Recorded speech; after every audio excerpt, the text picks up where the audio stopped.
Clara Bennett did not cry when her father sold her. She had already used up every tear the night before alone in the dark, listening through the wall, while men with cold voices decided what her life was worth. She stood straight, chin up, hands still. But when the door opened, and she saw him, the one man she never expected standing there with money already counted out in his hand, something inside her chest split clean in two. He had loved her for 7 years, and she had never known. If this story already has your heart, hit subscribe, and come along for every twist and turn and drop a comment telling me what city you're watching from. I want to see how far this story travels. The morning they sold Clara Bennett started like every other morning in Ridgeline, Montana. Hot, dry. The kind of summer that made the mountains look painted against the sky and made everything at ground level feel like it was slowly burning down. Clara was already awake before the rooster called.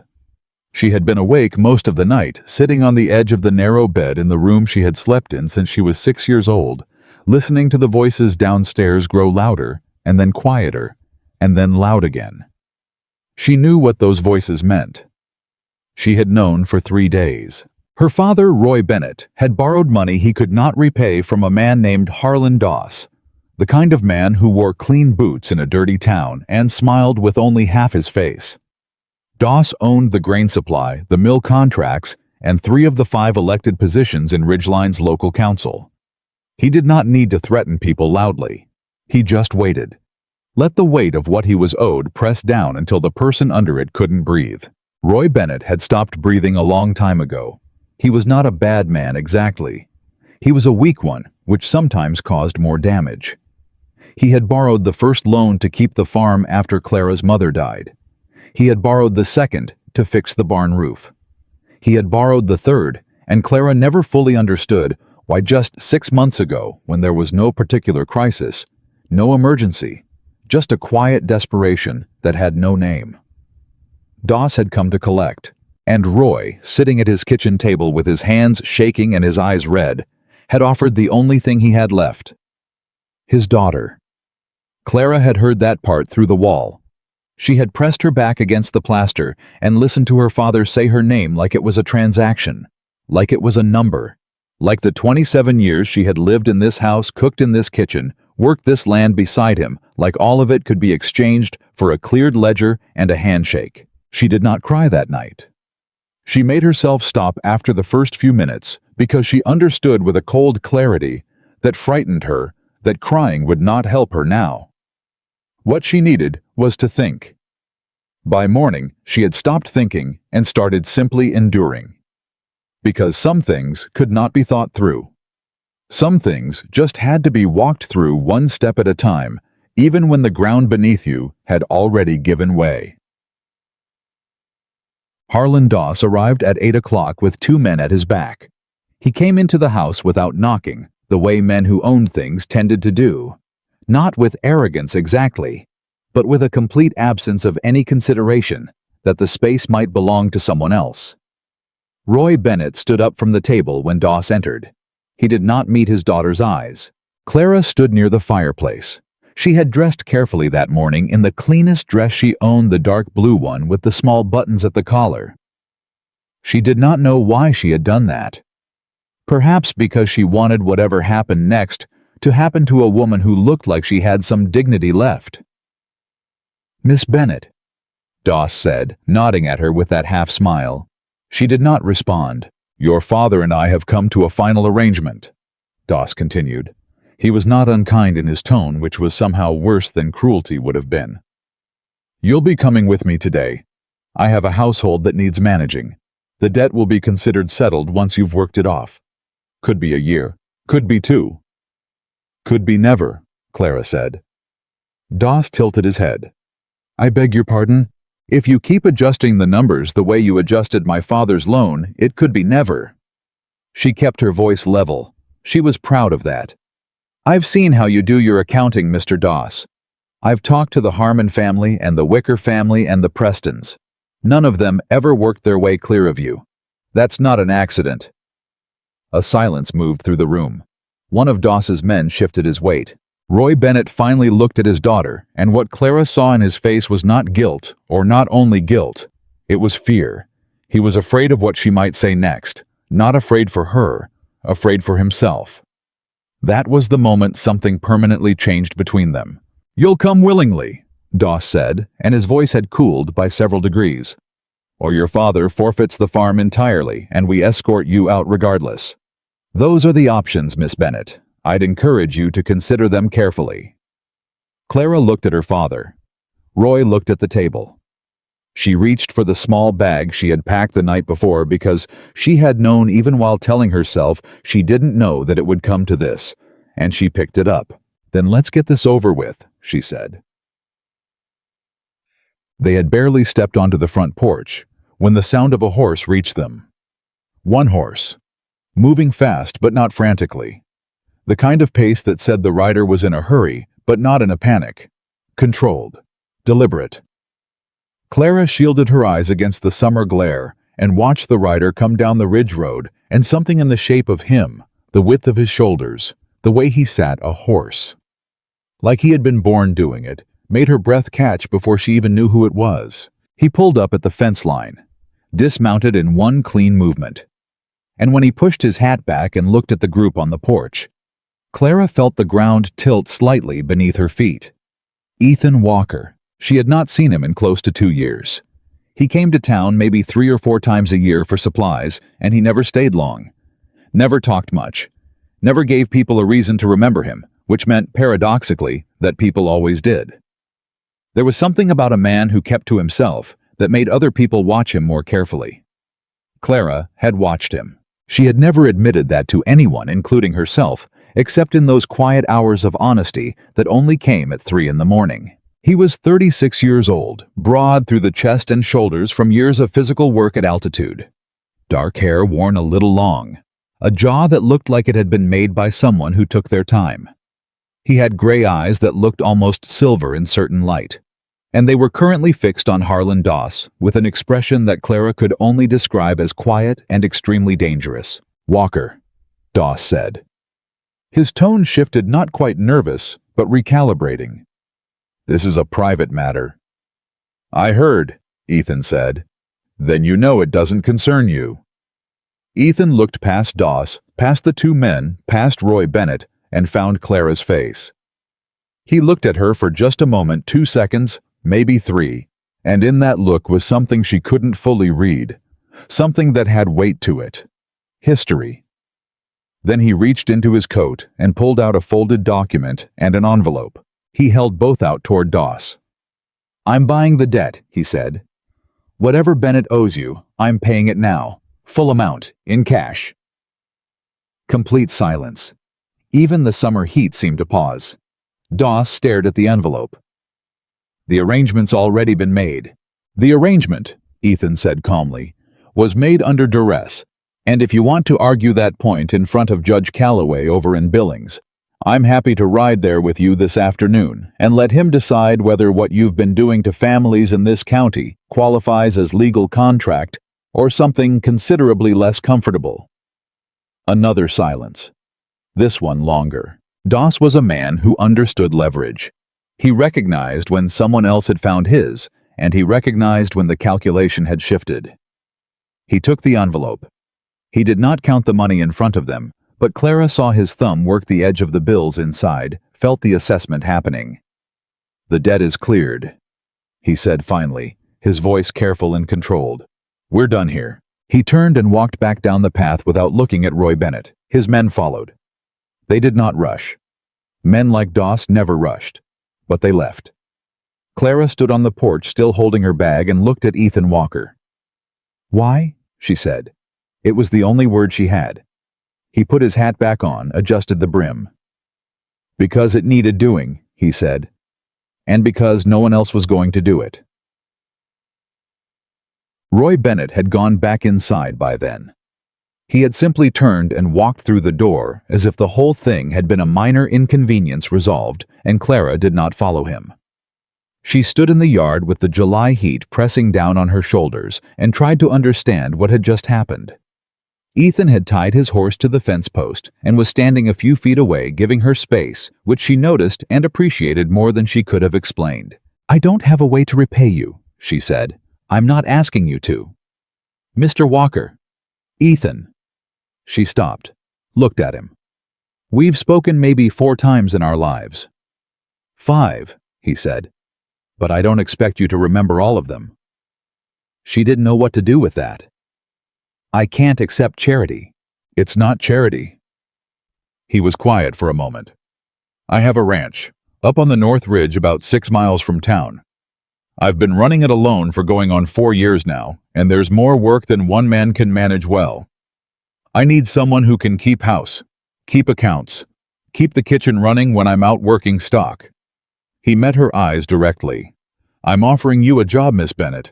Fair wage, your own room, your own key. You work as long as you choose to stay, and you leave whenever you decide to go. No obligation beyond the work itself." Clara studied him.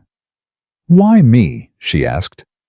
"You could hire any woman in town. Half of them would jump at the chance." Something moved across his face. Barely there gone before she could name it. "I don't want any woman in town," he said. "I want someone who knows how to work. Someone who doesn't need to be managed or entertained or convinced of her own worth every other day." He paused. "I've watched you run your father's farm for the last 6 years, Miss Bennett, after your mother passed.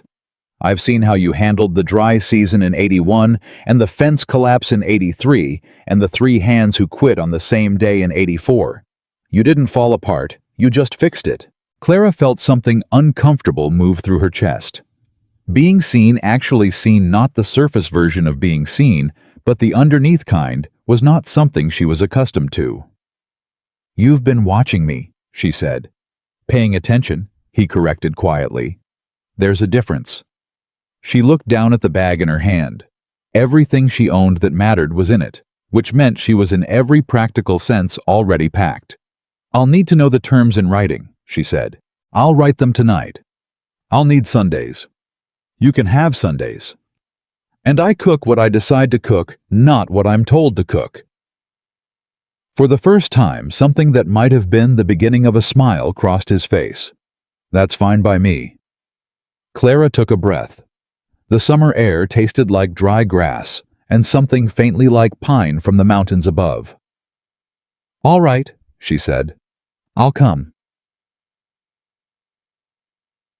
The ride up to Walker Ranch took nearly an hour on the Ridge Road, and they made it mostly in silence. Clara sat her borrowed horse. Ethan had brought a second one, she noticed, which meant he had planned for the possibility that she might say yes, and watched the landscape change as they climbed. The town fell away behind them. The noise of it, the opinions of it, the accumulated weight of every sideways look and quiet dismissal she had absorbed in 27 years of living there. All of it thinned out as the altitude increased, until by the time the ranch came into view, she felt something she had not felt in a very long time, like she could breathe properly. The ranch was not grand. She had not expected grand. It was a solid, well-built main house, with a wide porch, a good-sized barn that needed paint, 3 outbuildings in varying states of repair, and a corral where 4 horses watched their arrival with calm professional interest. It was the kind of place that had been built by someone who knew what they were doing, and had been maintained by someone who was working harder than one person could reasonably sustain. Clara took it all in quickly. Habit. Her brain had always worked that way, assessing, cataloging, identifying what needed doing, and in what order. The kitchen garden had been neglected. The porch railing on the left side was loose. The barn door hung slightly off its top hinge. There were tools left out near the corral that should have been stored. Small things, but the kind of small things that piled up. "It's not much," Ethan said, and there was something in his tone that she couldn't quite read. Not apology exactly, more like honesty. "It's a good foundation," Clara said. "The bones are right, it just needs attention." He looked at her sideways. "Most people see it and think it's a lot of work." "It is a lot of work," she said. "That's not the same as saying it's not worth doing." He was quiet for a moment. Then, "No, I suppose it's not." He showed her the house, Her room was at the end of the hall, separated from his by 2 doors, and the length of the entire upper floor. It was small, but well lit, with a window that faced east, and a good solid lock on the door that she tested while he stood in the hallway, and he didn't say anything about the testing, which she appreciated. There was a bed, a chest of drawers, a small writing desk, and a hook on the back of the door for hanging clothes. Simple. Enough. He set a key on the desk. "That's yours," he said. "For the front door and your room both. I had 2 copies made. That's one of them. The other one stays with you even if you decide to leave, so you know there's no version of this where you're locked in." Clara looked at the key. Small piece of iron. Ordinary object. She picked it up. Something about the weight of it, the deliberateness of the gesture. She had to look away for a moment and focus on the window and the mountains beyond it until she had her face back under control. "Thank you," she said. "Supper's your domain," he said, and she could tell he was giving her space to recover without making it obvious that was what he was doing. "I eat simple. I'm not particular. Whatever you decide to make is fine." "What time do you normally eat?" 6 o'clock when I can make it. Sometimes later if there's a problem with the stock." "I'll have something ready at 6, she said. "If you're late, I'll keep a plate warm." He nodded, started to go, stopped at the door. "Miss Bennett," he said. "Clara," she said, because it seemed strange to be formal with the man who had just paid her father's debts and handed her a key and was now giving her a room in his house. "Clara." He said her name once carefully, like he was checking how it fit. "I want you to know what Doss had arranged. What your father agreed to. That's not what this is." She looked at him. "I know you have no particular reason to take me at my word on that," he continued. "I understand that. So I'm not asking you to trust me yet. I'm just asking you to stay long enough to make up your own mind."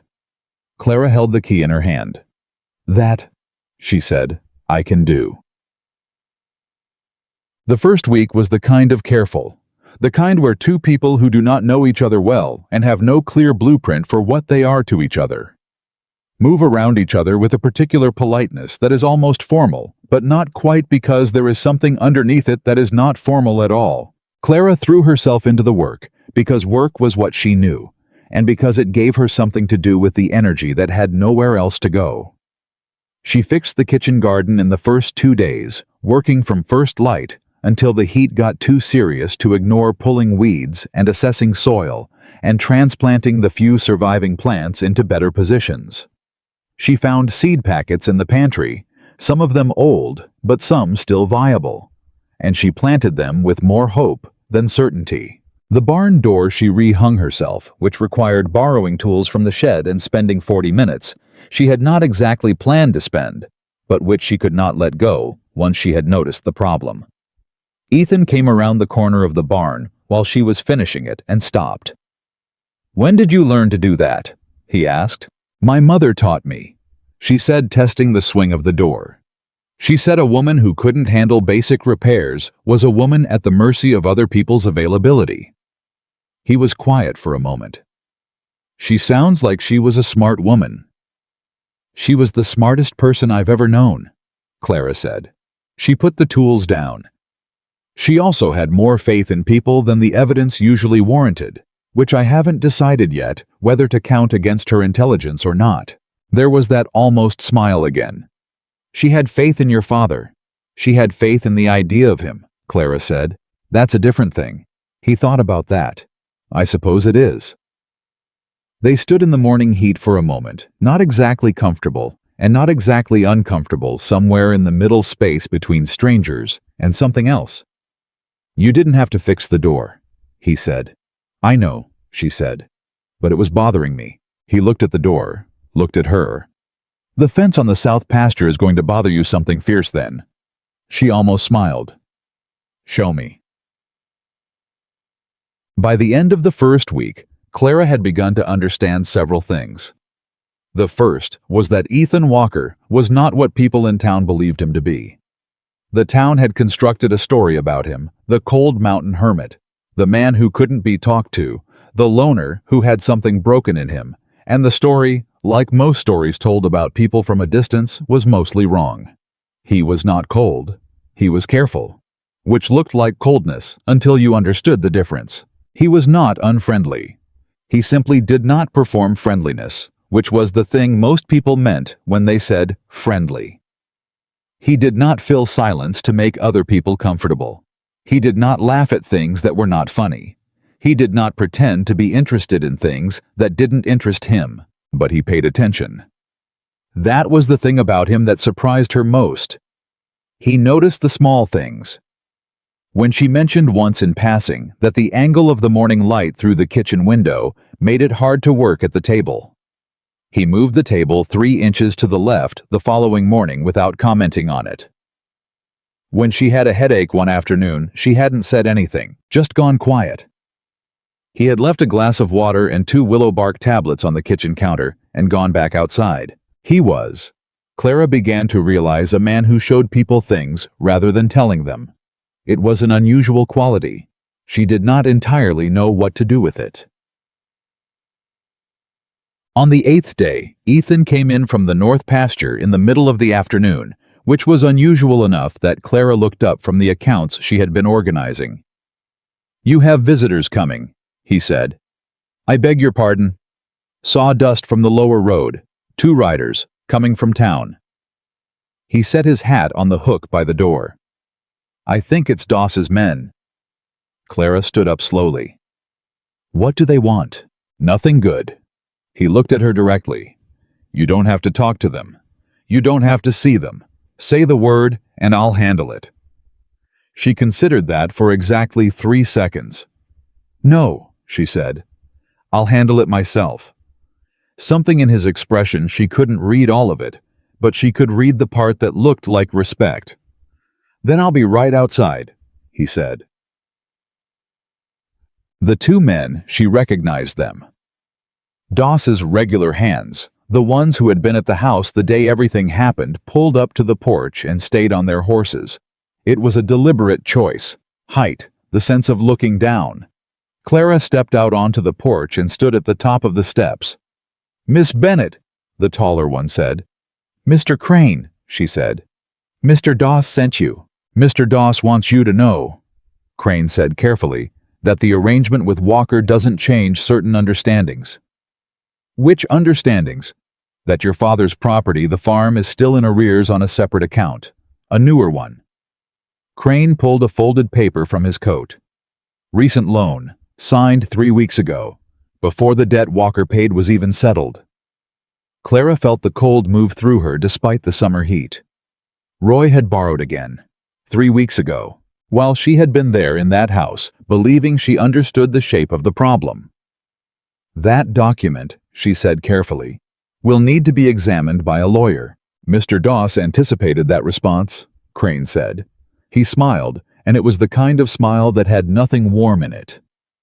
"He wants you to know that he is perfectly willing to allow that examination. He also wants you to know that the property will be seized while it's being examined as standard practice under county code. Your father will have 30 days to vacate." Clara gripped the porch railing. "And what does Mr. Doss want from me?" she said. Because there was always a want. There was always a reason they were here, and not simply handling this through whatever lawyers Doss kept on retainer. Crane looked at her for a long moment. "He wants to know if you'd like to discuss alternatives." The sound of boots on the porch behind her. Ethan Walker stepped up beside her. Not in front of her. Beside her.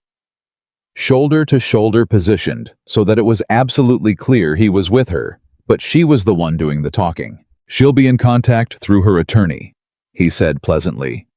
"You can tell Doss that, and you can tell him that the county judge's schedule is something I happen to know pretty well, so if he wants to talk about standard practices under county code, I'm happy to have that conversation in the proper setting." Crane's smile faded. He tucked the paper back in his coat. "Good day, Miss Bennett," he said. "Good day," Clara said. They rode away.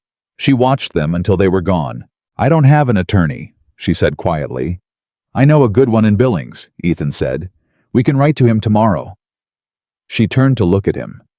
You knew this was coming, that Doss wouldn't stop. I suspected. You should have told me. He met her eyes. I should have, he said. You're right. I'm sorry. It was such a simple apology. No explanation wrapped around it, no defense. Just acknowledgement. Clara turned back toward the mountains. My father signed another loan, she said. 3 weeks ago. Yes. He knew what he was doing. Yes. She was quiet for a long time. The summer wind moved through the grass. From the barn, one of the horses called out, and another answered. I need to think, she said finally. Take all the time you need, he said. He went back inside and left her standing on the porch with the mountains in front of her and the mess of her family behind her and the strange, solid, unexpected territory of whatever this place was turning out to be all around her. She stood there until the sun started to drop and the heat eased and the first stars came out over the peaks, and then for the first time in a very long time she did not feel completely alone. Later that night, after supper had been eaten and the dishes done and the kitchen quiet, Clara found Ethan sitting on the porch with a cup of coffee going cold in his hand and his eyes on the dark shape of the mountains. She sat in the other chair without asking. He didn't seem to mind. Can I ask you something? She said. You can ask me anything, he said. The 5 times we spoke, she said. I remember 4 of them. The market in 79. The church social in 81 when it rained.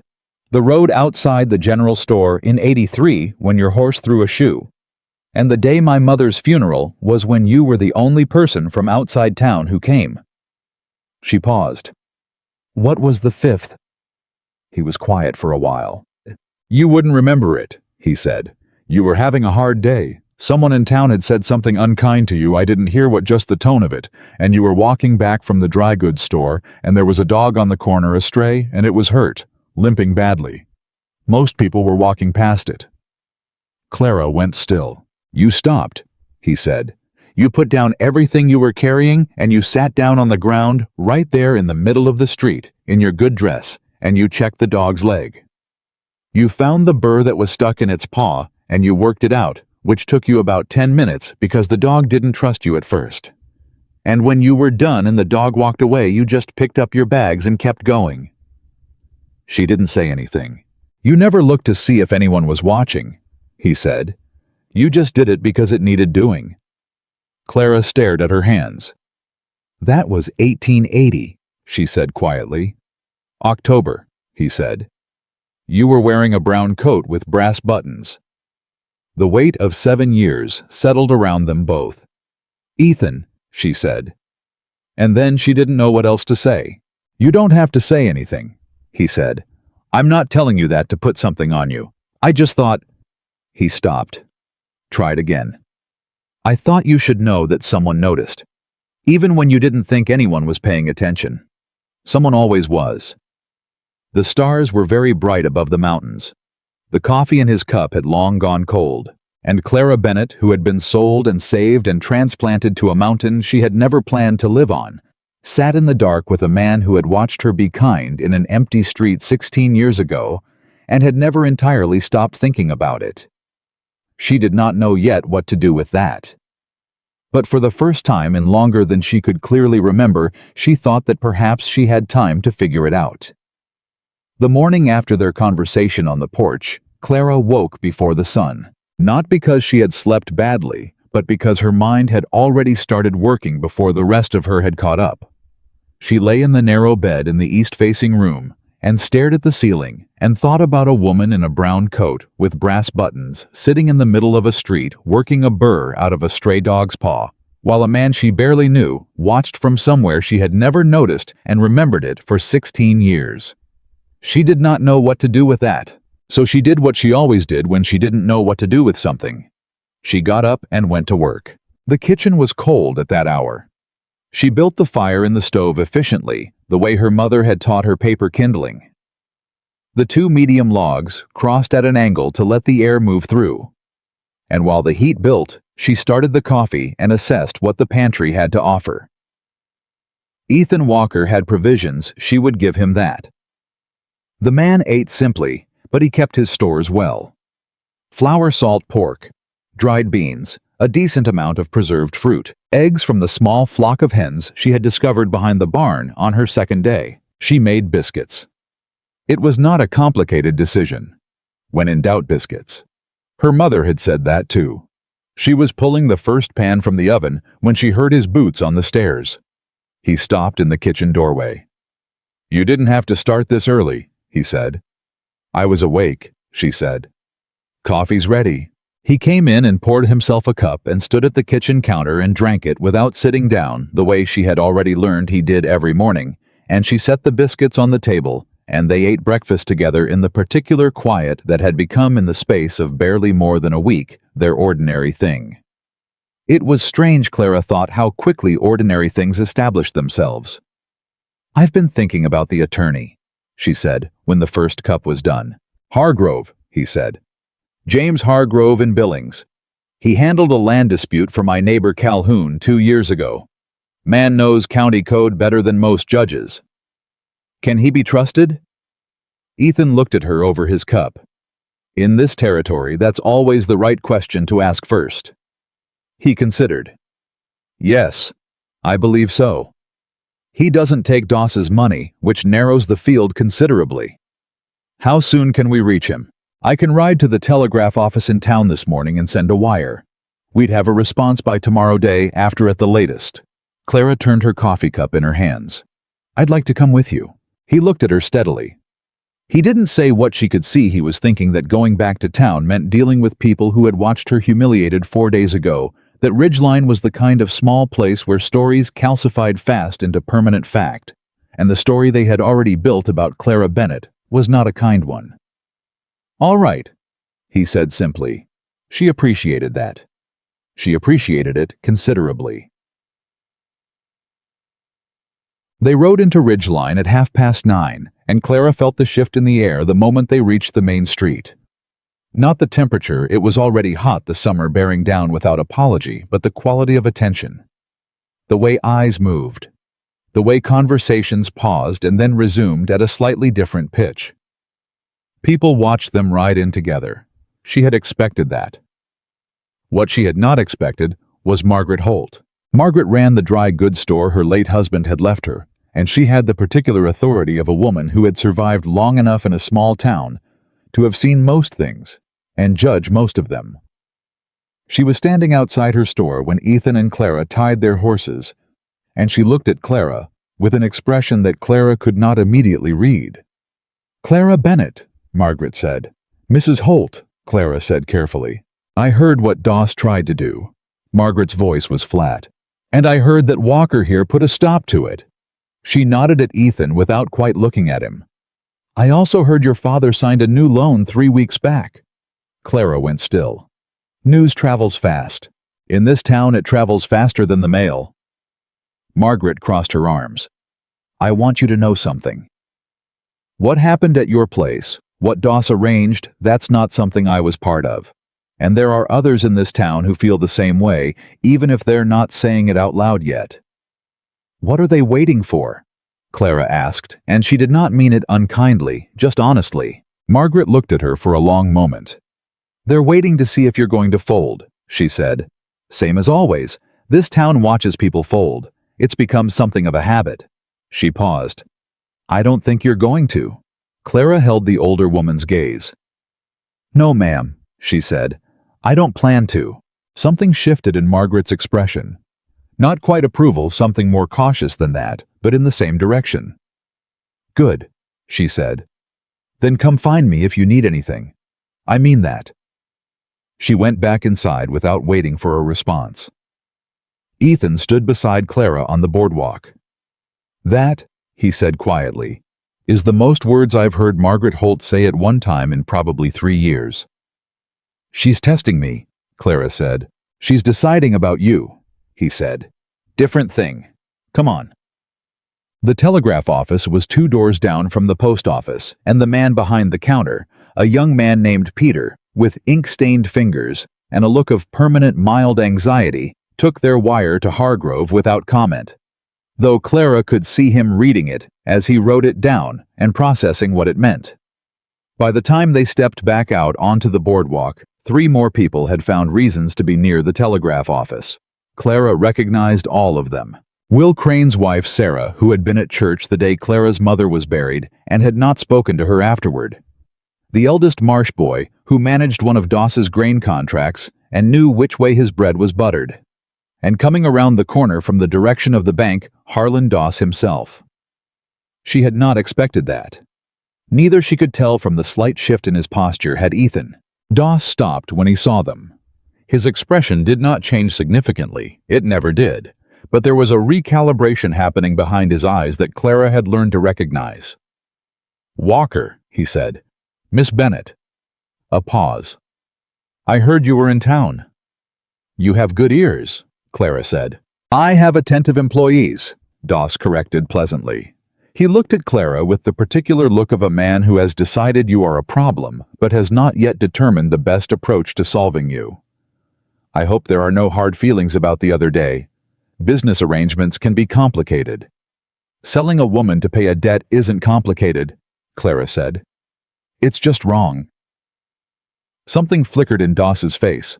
Gone immediately, but it had been there. "Your father made his own choices," Doss said carefully. "My father made his choices with a great deal of help from you," Clara said.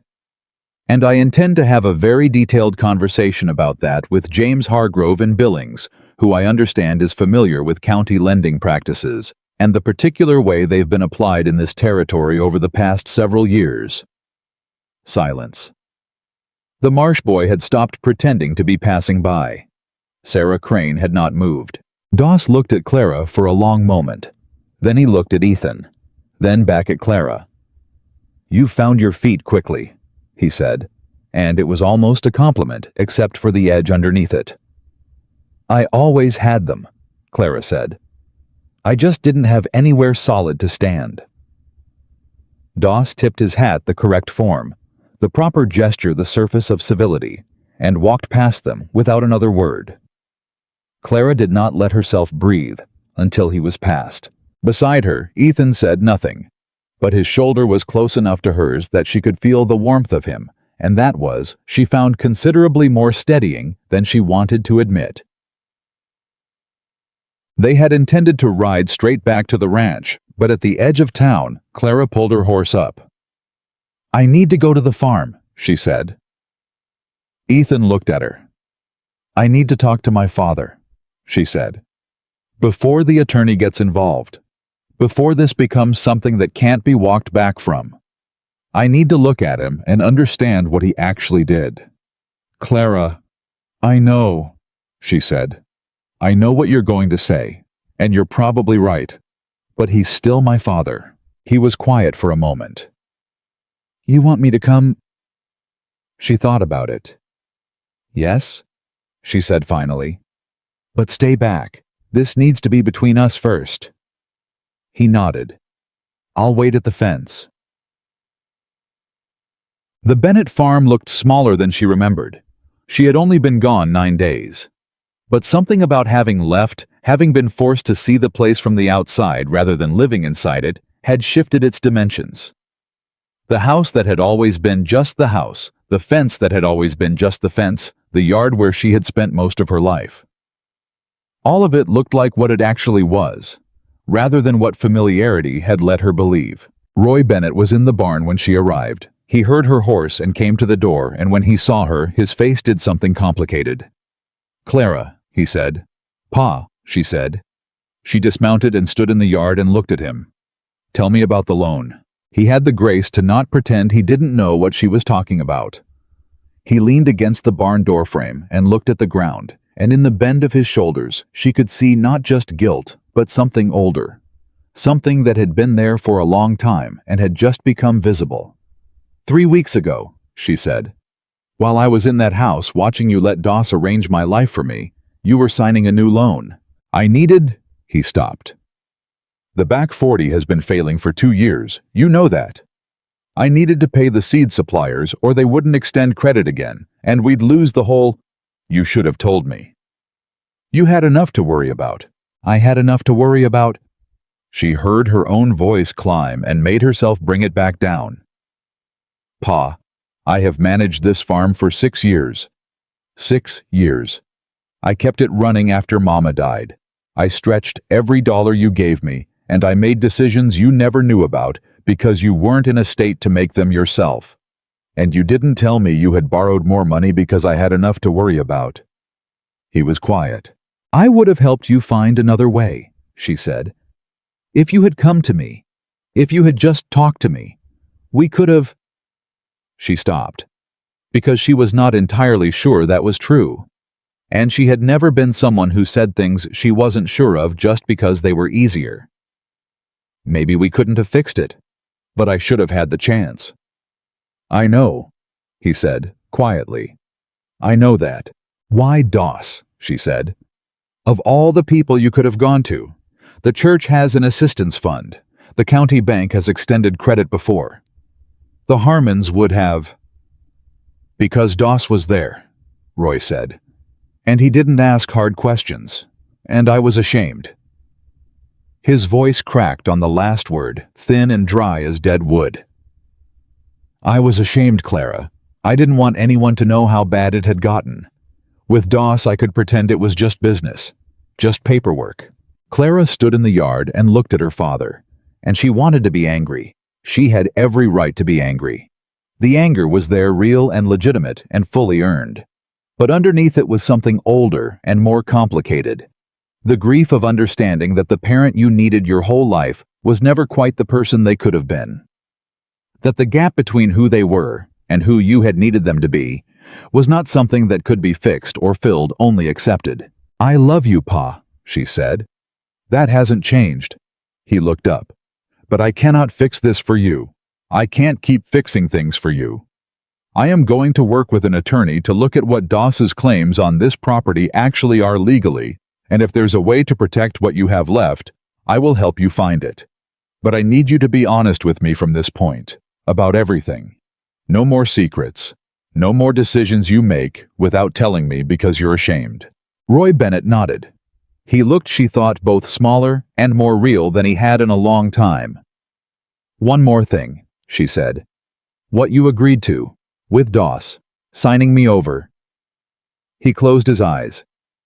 "Did it occur to you," she said quietly, "even for one moment to ask me first?" The silence lasted a long time.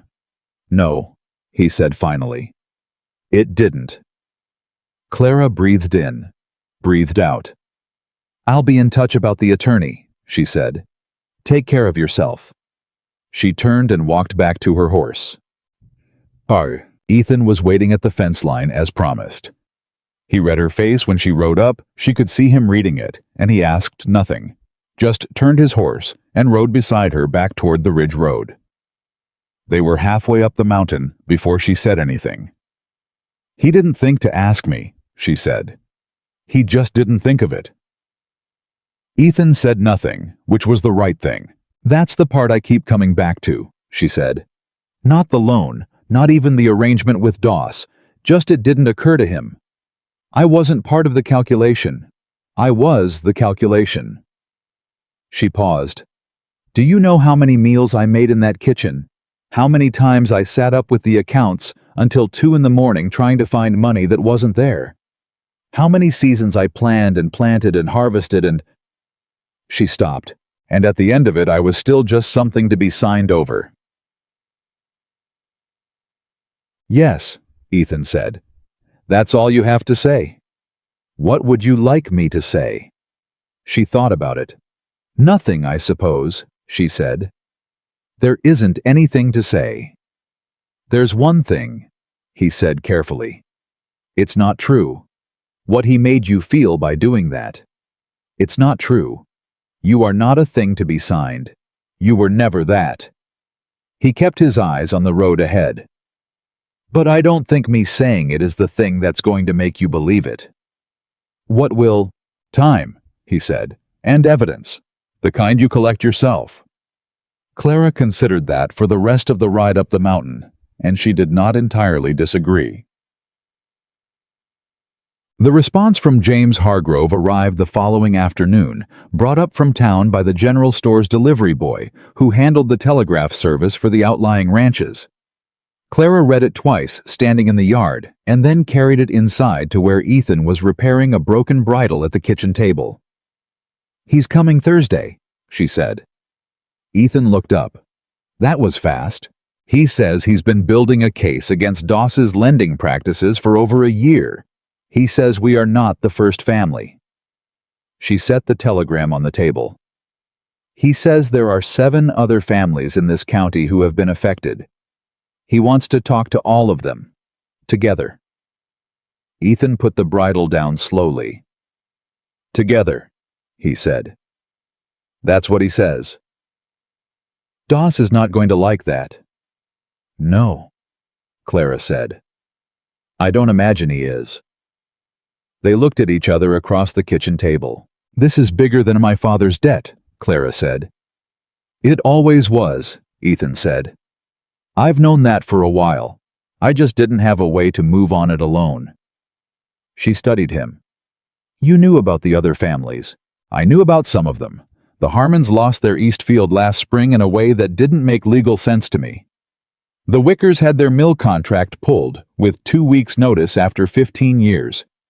I didn't have the legal knowledge to understand what Doss was actually doing, but I knew the pattern."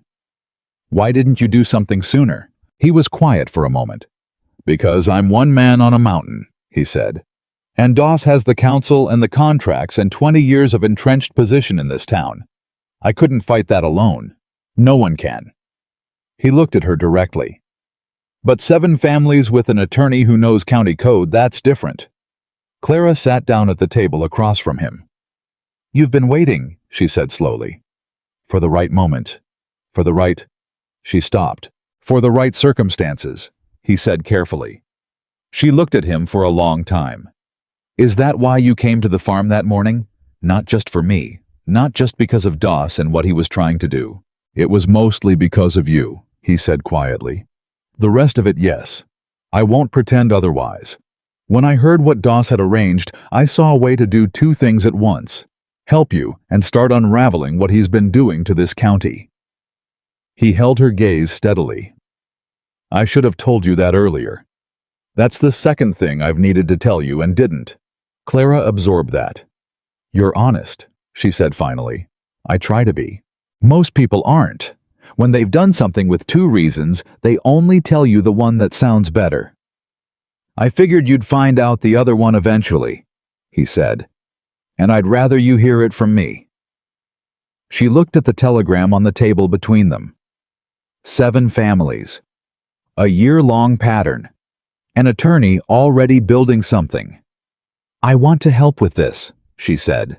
"Not just for my father's farm, for the Harmons and the Wickers and whoever else Doss has done this to."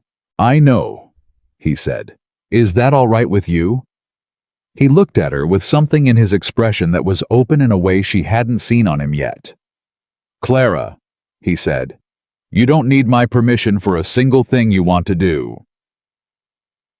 Thursday came with a heat that sat on the mountain like something solid, and James Hargrove arrived at Walker Ranch at 11 in the morning, a trim man in his 50s with a careful way of talking and the kind of eyes that had seen a great many contracts and a great many people trying to escape from them.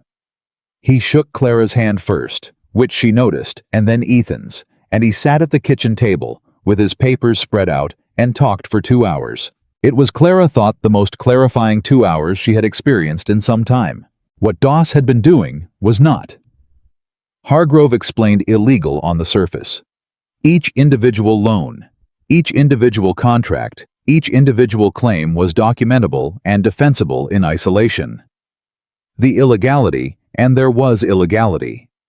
Hargrove was clear on that, was in the pattern. The way loans were structured to be nearly impossible to repay. The way second loans were offered at the moment, when families were too desperate to read the small writing. The way council positions gave Doss advanced knowledge of which land would increase in value so that he could target the families who owned it. "What you're describing," Clara said, "is a system." "Exactly," Hargrove said. "And that's what makes it prosecutable at the federal level rather than just the county level. Which means it goes to a judge who is not beholden to your local council."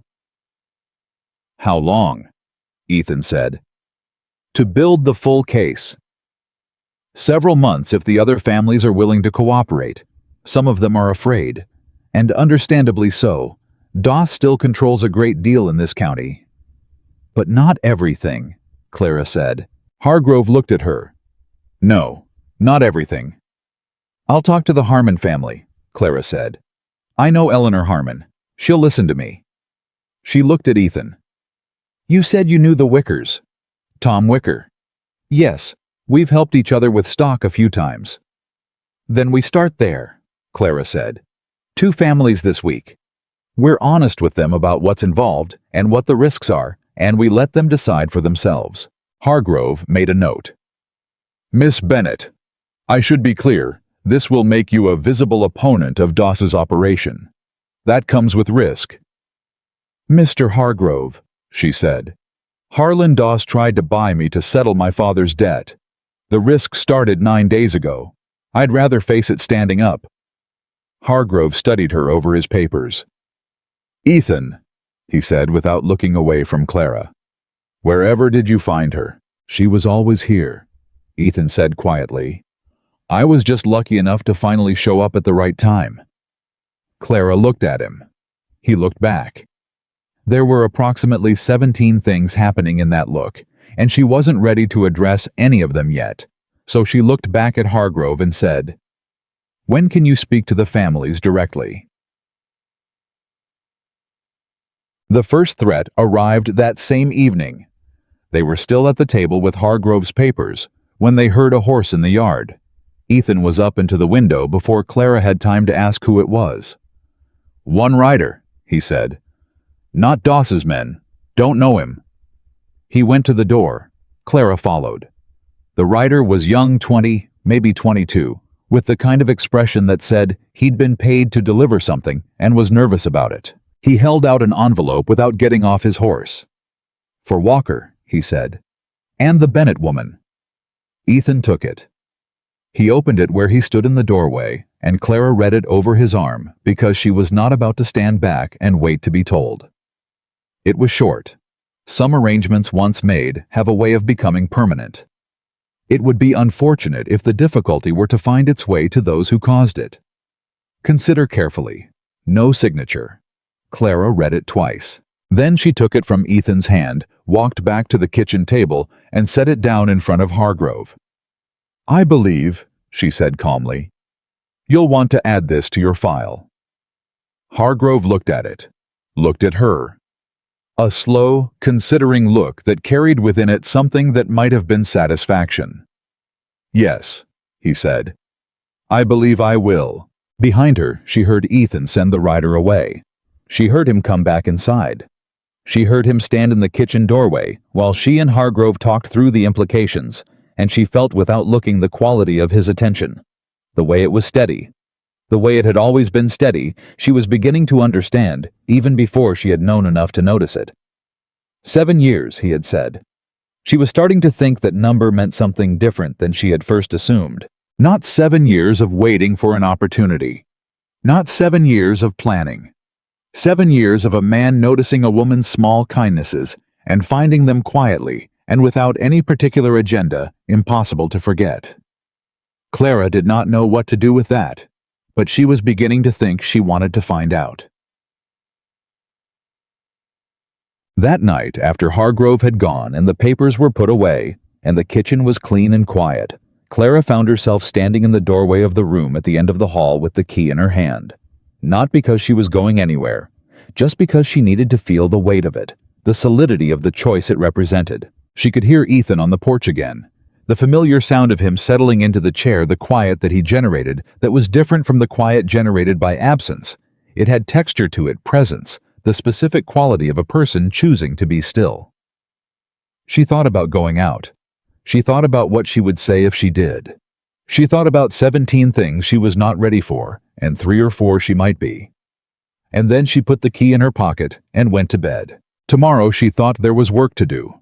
There were families to visit and a case to build, and a man named Doss who had made a significant tactical error in underestimating the woman he had tried to turn into currency.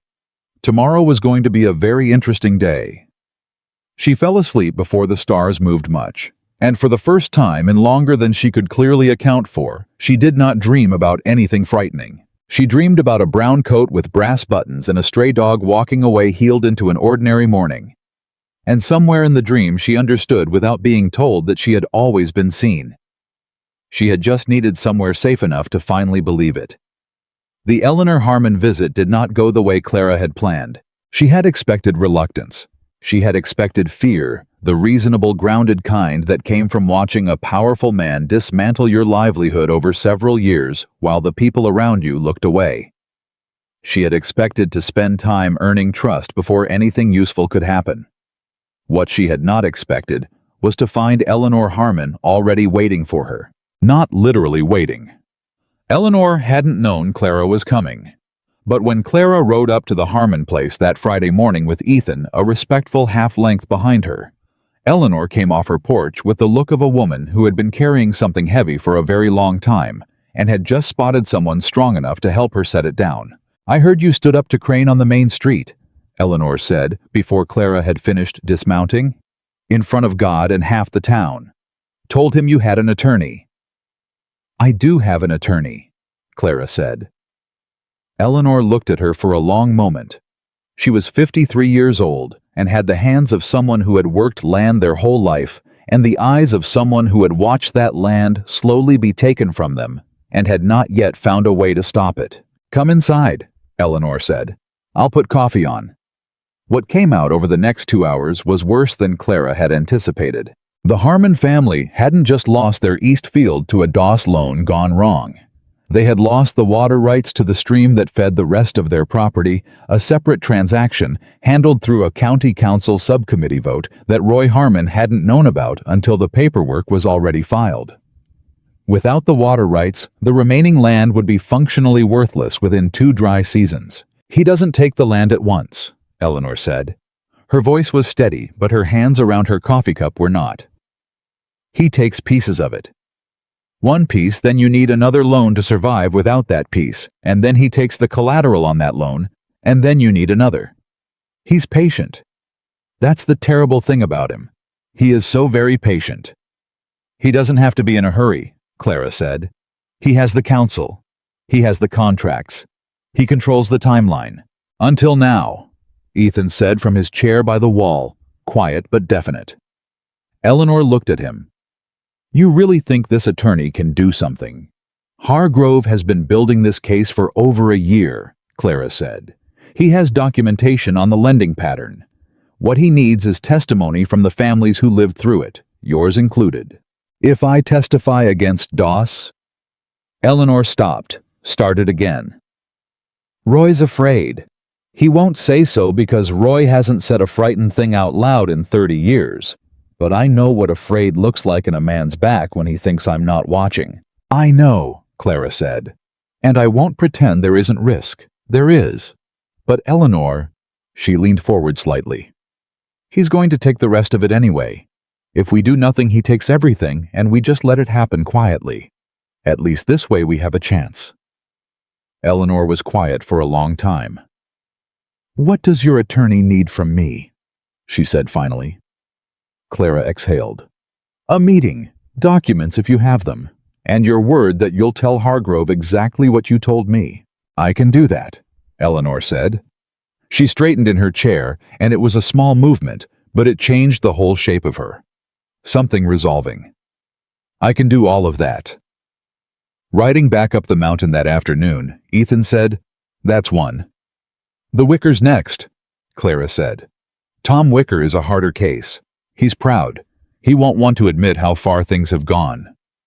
"Then we don't ask him to admit it," Clara said.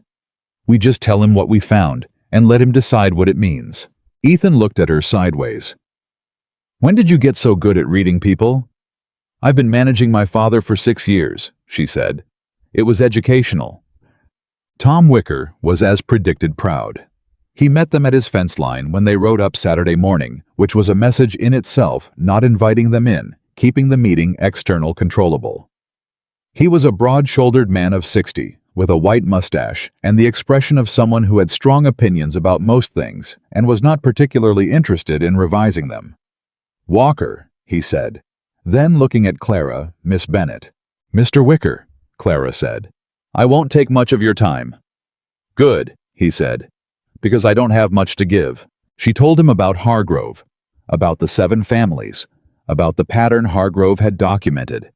She told him about the water rights transaction that had taken the Harmons stream access through a council subcommittee vote, and she watched his expression change when she got to that part, a small tightening around the eyes that told her he was connecting something he hadn't connected before.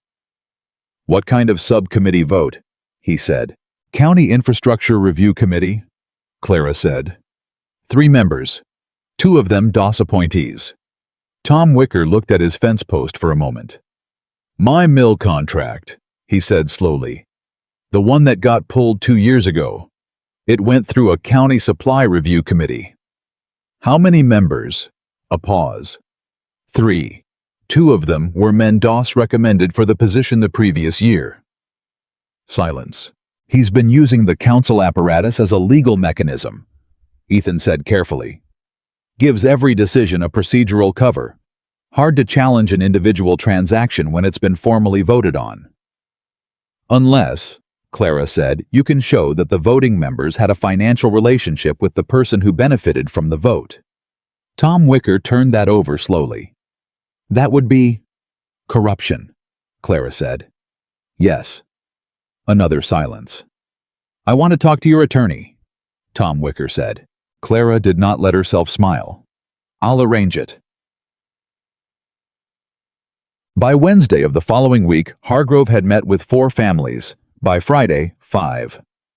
The 6th, the Preston family agreed to participate after Eleanor Harmon made a personal visit to their farm, which Clara had quietly suggested might be more effective than a letter from an attorney, and which turned out to be correct. The 7th family was harder. The Calloways had been the longest established family in the county after the DOS operation, and Nathaniel Calloway, 68 years old, deeply stubborn, and carrying a personal humiliation about his situation that had made him hostile to any suggestion of outside help, had sent Hargrove's initial inquiry back unopened. Clara went alone. Ethan offered to come. She said no.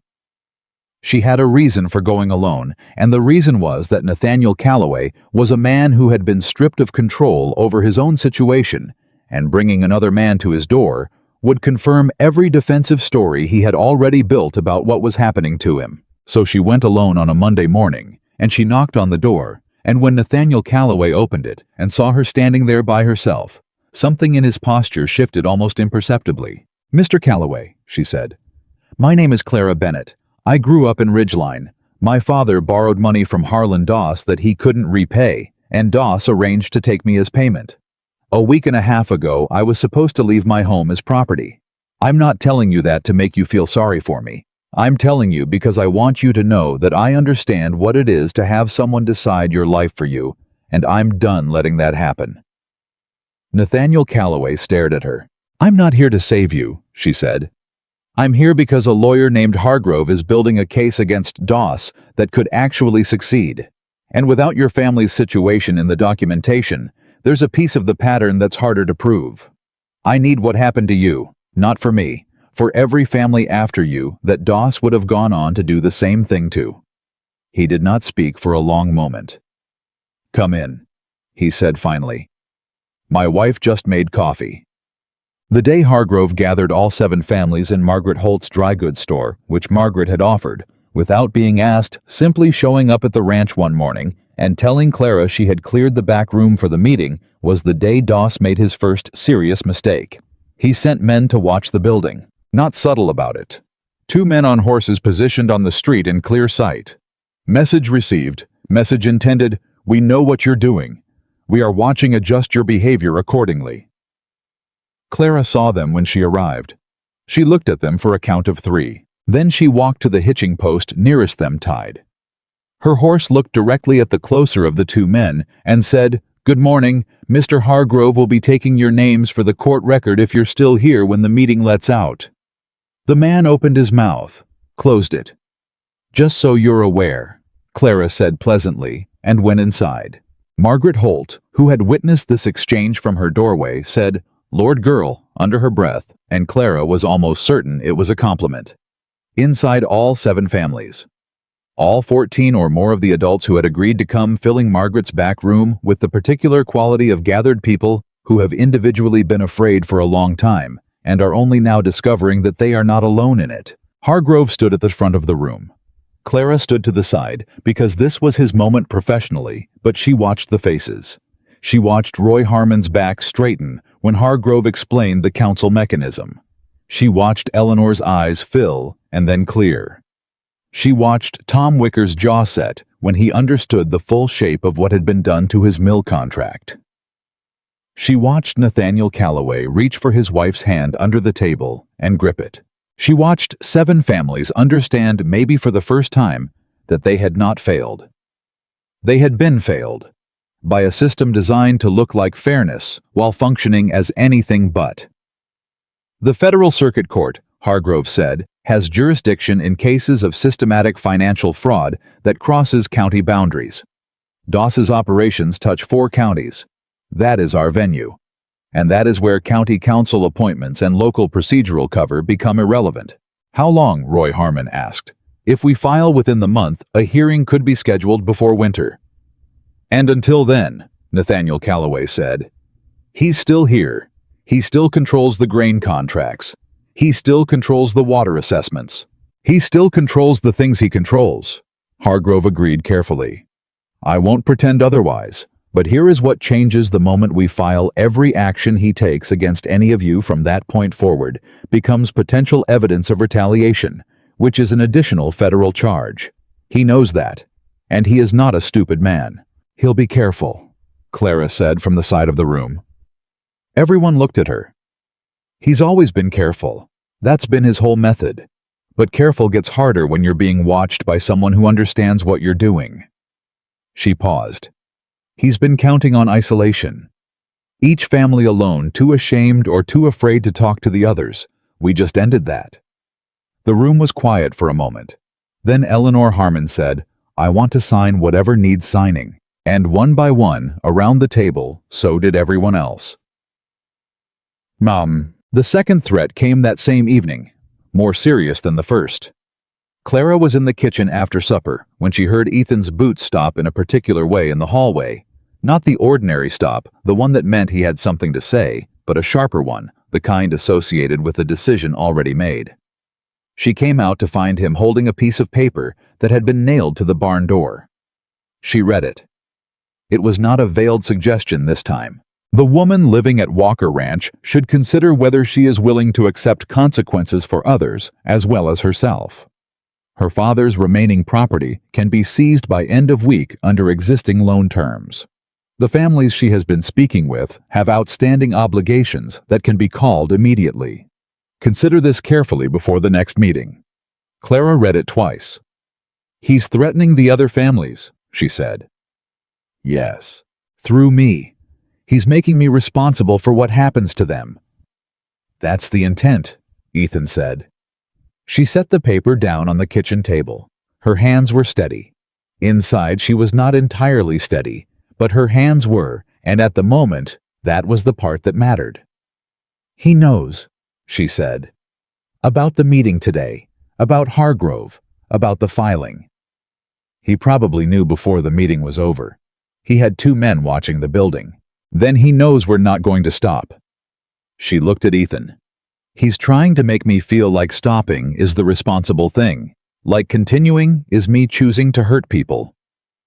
Yes, Ethan said. That's exactly what he's doing.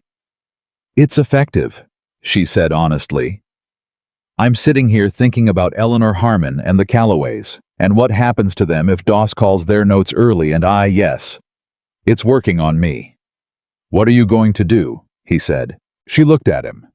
I'm going to call Hargrove first thing tomorrow and tell him to file immediately. Not at the end of the month. Now.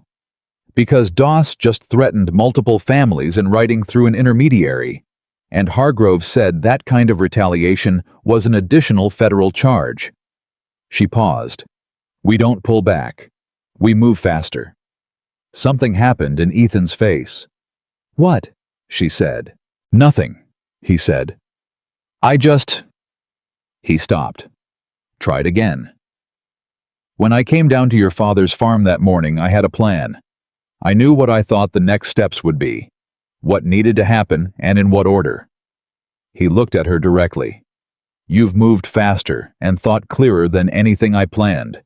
I want you to know that. I'm not leading this. You are. Clara looked at him for a moment. We are, she said. There's a difference. He nodded slowly. There is. She picked up the threatening letter and folded it precisely and put it in the pocket of her apron next to the key. I'm going to write to Hargrove tonight. If you can ride to town tomorrow morning with the letter, I'd appreciate it. I'll go at first light, he said. Thank you. She started back toward the kitchen. Stopped. Ethan. Yes. Have you eaten? A pause. Not yet. Sit down, she said. I'll make something. We'll figure out the letter together. She heard him pull out the kitchen chair behind her, heard him sit, heard the particular settling sound of a man who has been carrying something heavy by himself and has for the moment put it down. She made cornbread and heated the leftover beans from the day before, and they sat across from each other at the kitchen table with the threatening letter between them and a lamp turned up high, and they wrote to Hargrove while the summer night pressed warm against the windows. At one point, Ethan said, "You should say it exactly like you said it to me, about moving faster." You think that's what he needs to hear? I think Hargrove is a careful man by nature, Ethan said. I think careful men sometimes need someone to say plainly that the time for careful has passed. Clara considered that. You're right. She added a line to the letter. He leaned across slightly to read it. His shoulder was close to hers in the lamplight. Neither of them moved away. Hargrove filed on Thursday. Doss found out by Friday morning, which meant someone in the Federal Circuit Office had a relationship with Doss's operation information. Hargrove noted with grim professional interest and filed away for later. What Doss did with the information was immediate and visible. He called 3 loan notes early. Not the Harmon note, not the Calloway note. Both of those would have looked too directly retaliatory given the timing. He chose 3 smaller families who had not joined the action. Families on the edge of the arrangement, people who had been watching but not yet committed. Message: this is what happens to people near the fire. You don't have to be in the fire to get burned. Clara heard about it from Margaret Holt, who sent her nephew up the Ridge Road with a note on Saturday morning. She read the note at the kitchen table and sat with it for 5 minutes and then went to find Ethan in the barn. He called the Fenner loan, she said, and the Daily note and the Morrison family's equipment credit. Ethan straightened from where he was working on the fence repair. None of those 3 are in the case. No, that's the point. She looked at him. He can't touch the 7 families directly without adding to his federal exposure. So he's going after people adjacent to us, showing everyone what proximity to this fight costs. Can Hargrove protect them? Not legally. Their loans are separate. The notes were legitimate. She paused. But if those families join the case, their outstanding loans become part of the pattern documentation, Ethan said. And Doss calling them immediately after the filing becomes additional evidence of retaliation against potential witnesses. She held his gaze. I need to ride to the Fenner place today. I'll come with you. All 3 families if we can make it to them all before dark. He checked the angle of the sun through the barn door. We can make it. They made it. The Fenner family, the Dolleys and the Morrisons all listened. All 3 were frightened in a way that the original 7 hadn't quite been. These people hadn't chosen to be involved, and being punished for proximity to someone else's fight had a particular kind of injustice that hit differently than being targeted directly. Clara did not minimize that. She didn't tell them it would be fine. She told them exactly what joining the case would mean, that their loans would be documented, that Hargrove would have additional evidence, that Doss calling their notes the week of the federal filing would look exactly like what it was, and that there was real legal argument for those notes being suspended pending the federal investigation. If we lose, Clara said to James Fenner, standing in the yard of a farm that had been in his family for 22 years. "You're no worse off than you are right now. He's already called your note. You've already lost that protection. The only direction from here is forward." James Fenner was quiet for a long time. "My daughter was born in that house," he said. "I know," Clara said. "My father built the barn." "I know. What are the actual odds, Miss Bennett? Not the reassuring version. The real one." She looked at him steadily. "Hargrove says better than even with 10 families. Better still if any of the council members can be shown to have received direct financial benefit from the votes they cast. He's working on that separately." She paused. "I won't promise you we win. I can promise you we fight. And I can promise you that whatever happens, you won't face it alone." Fenner looked at his barn, at the house, at the summer-dried field that had needed rain for 3 weeks and hadn't gotten it. "All right," he said. "Where do I sign?" They were riding back up the mountain in the last of the evening light when Ethan said, 10 families. "Yes," Clara said. "You did that in 2 weeks." She looked at the road ahead. "We did that." "Clara." His voice had a different quality than usual. Careful in a way that was different from his ordinary careful. "I need to tell you something." She looked at him. "The night before I came to your father's farm," he said, "I'd heard about what Doss had arranged. Crane had been talking at the feed store, and I was in the next aisle, and he didn't know I was there." He paused. "I had already been thinking about the families, about Hargrove, about finding a way to move against Doss's operation. I told you that, and it's true." "But," she said, "but I want to be honest that there was a moment before I'd thought about the legal strategy, before I'd thought about any of it when I heard your name. When I heard what they had agreed to do with you." He kept his eyes on the road. "And the whole rest of it came later. The 7 families and Hargrove and the federal case. All of that came after. The first thing, the only thing for about 30 seconds, was just your name. And knowing I had to do something about it." The summer evening had turned the mountains gold and amber. Clara held the reins in her hands and thought about 7 years. About a brown coat and a stray dog, and a man who had never forgotten an ordinary act of kindness in a street where he thought no one was watching. "I know," she said quietly. He looked at her. "I've been figuring that out gradually," she said. "The way it happened. What came first?" She paused. "I'm not angry about it. I want you to know that. The legal strategy is real and it matters, and I'm grateful we found a way to do both things at once. But knowing that you came for me first..." She stopped. Let the sentence go where it needed to go, even though it went somewhere she was not entirely accustomed to going. "That matters to me, more than I know quite what to do with yet." They rode in silence for a while. "Yet," Ethan said. Not a question, not pressure, just the word set down carefully between them. "Yet," Clara confirmed. And in the space of that word, something that had been building slowly and quietly, and with great patience, the way the best things build, the way mountains build one layer at a time over seasons, moved an inch closer to being named. The fire started at 2 in the morning. Clara woke to the smell of it before the sound. The particular sharp wrongness of smoke where smoke shouldn't be, and she was out of bed and at her window before she was fully awake. The barn. The east end of the barn, orange and climbing fast already past the point where one person could handle it alone. She ran. She was through the back door and across the yard before she had time to be afraid, and she was screaming Ethan's name as she ran, because he slept light and would hear her, and because the horses were in that barn. He came off the porch on her second shout, already dressed, or close enough, taking in the situation in one look without speaking. "Horses," she said. "I know," he said. "Get the water buckets from the fence. I'll start from the back." What followed was 40 minutes that Clara would never be able to describe in the correct sequence.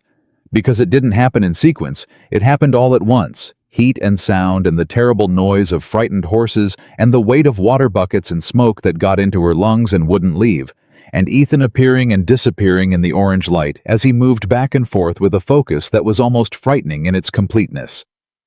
3 of the 4 horses got out. The 4th, the oldest one, a gray mare named Patience that Ethan had had for 11 years, refused the door twice before Clara went back in for her. She didn't think about it. She went in because the horse was there and panicking, and needed someone to be calmer than she was, and Clara took hold of her halter and talked to her in the low, continuous voice her mother had taught her to use with frightened animals, and got her out. She came out of the smoke into the yard, and the horse pulled away, and the fire had spread to the roof, and Ethan caught Clara's arm and pulled her back from the heat. They stood in the yard. The 4 horses, breathing hard and wide-eyed, moved in circles in the corral. The barn burned. There was nothing more to do with it. It was too far gone. "You went back in," Ethan said. He was still holding her arm. His grip was not gentle. "Patience wouldn't come," Clara said. "You could have. She's 11 years old, and she trusts people, and she was going to die in there." Clara turned to look at him. "You'd have done the same." He looked at her for a long moment. The fire was reflected in his eyes. His face was streaked with smoke, and he was still gripping her arm like he needed the confirmation of it. "Yes," he said. "I would have."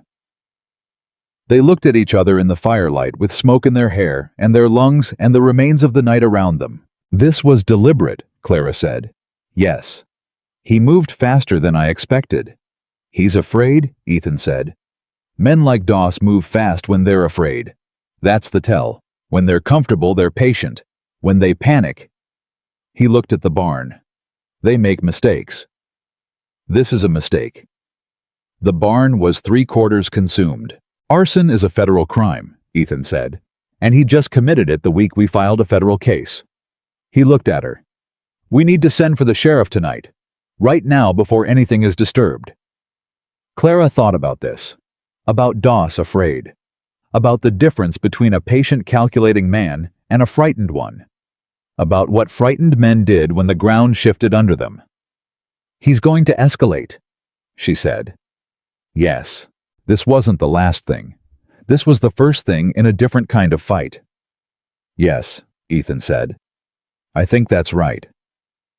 Clara looked at what was left of the barn. At the 4 horses moving in the corral. At the sky beginning barely to think about dawn somewhere far to the east. "Then we need to be ready," she said. "We are ready," Ethan said. She looked at him. "You walked into a burning barn for a horse," he said quietly. "And you organized 10 families in 2 weeks against a man who has controlled this county for 20 years.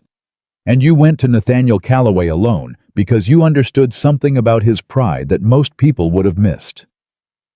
He held her gaze with something in his that was open and undefended in a way she was only beginning to know how to read.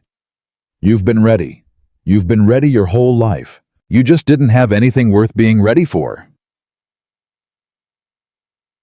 The fire crackled. One of the horses called out, and another answered. Clara did not look away. "We need to send for the sheriff," she said.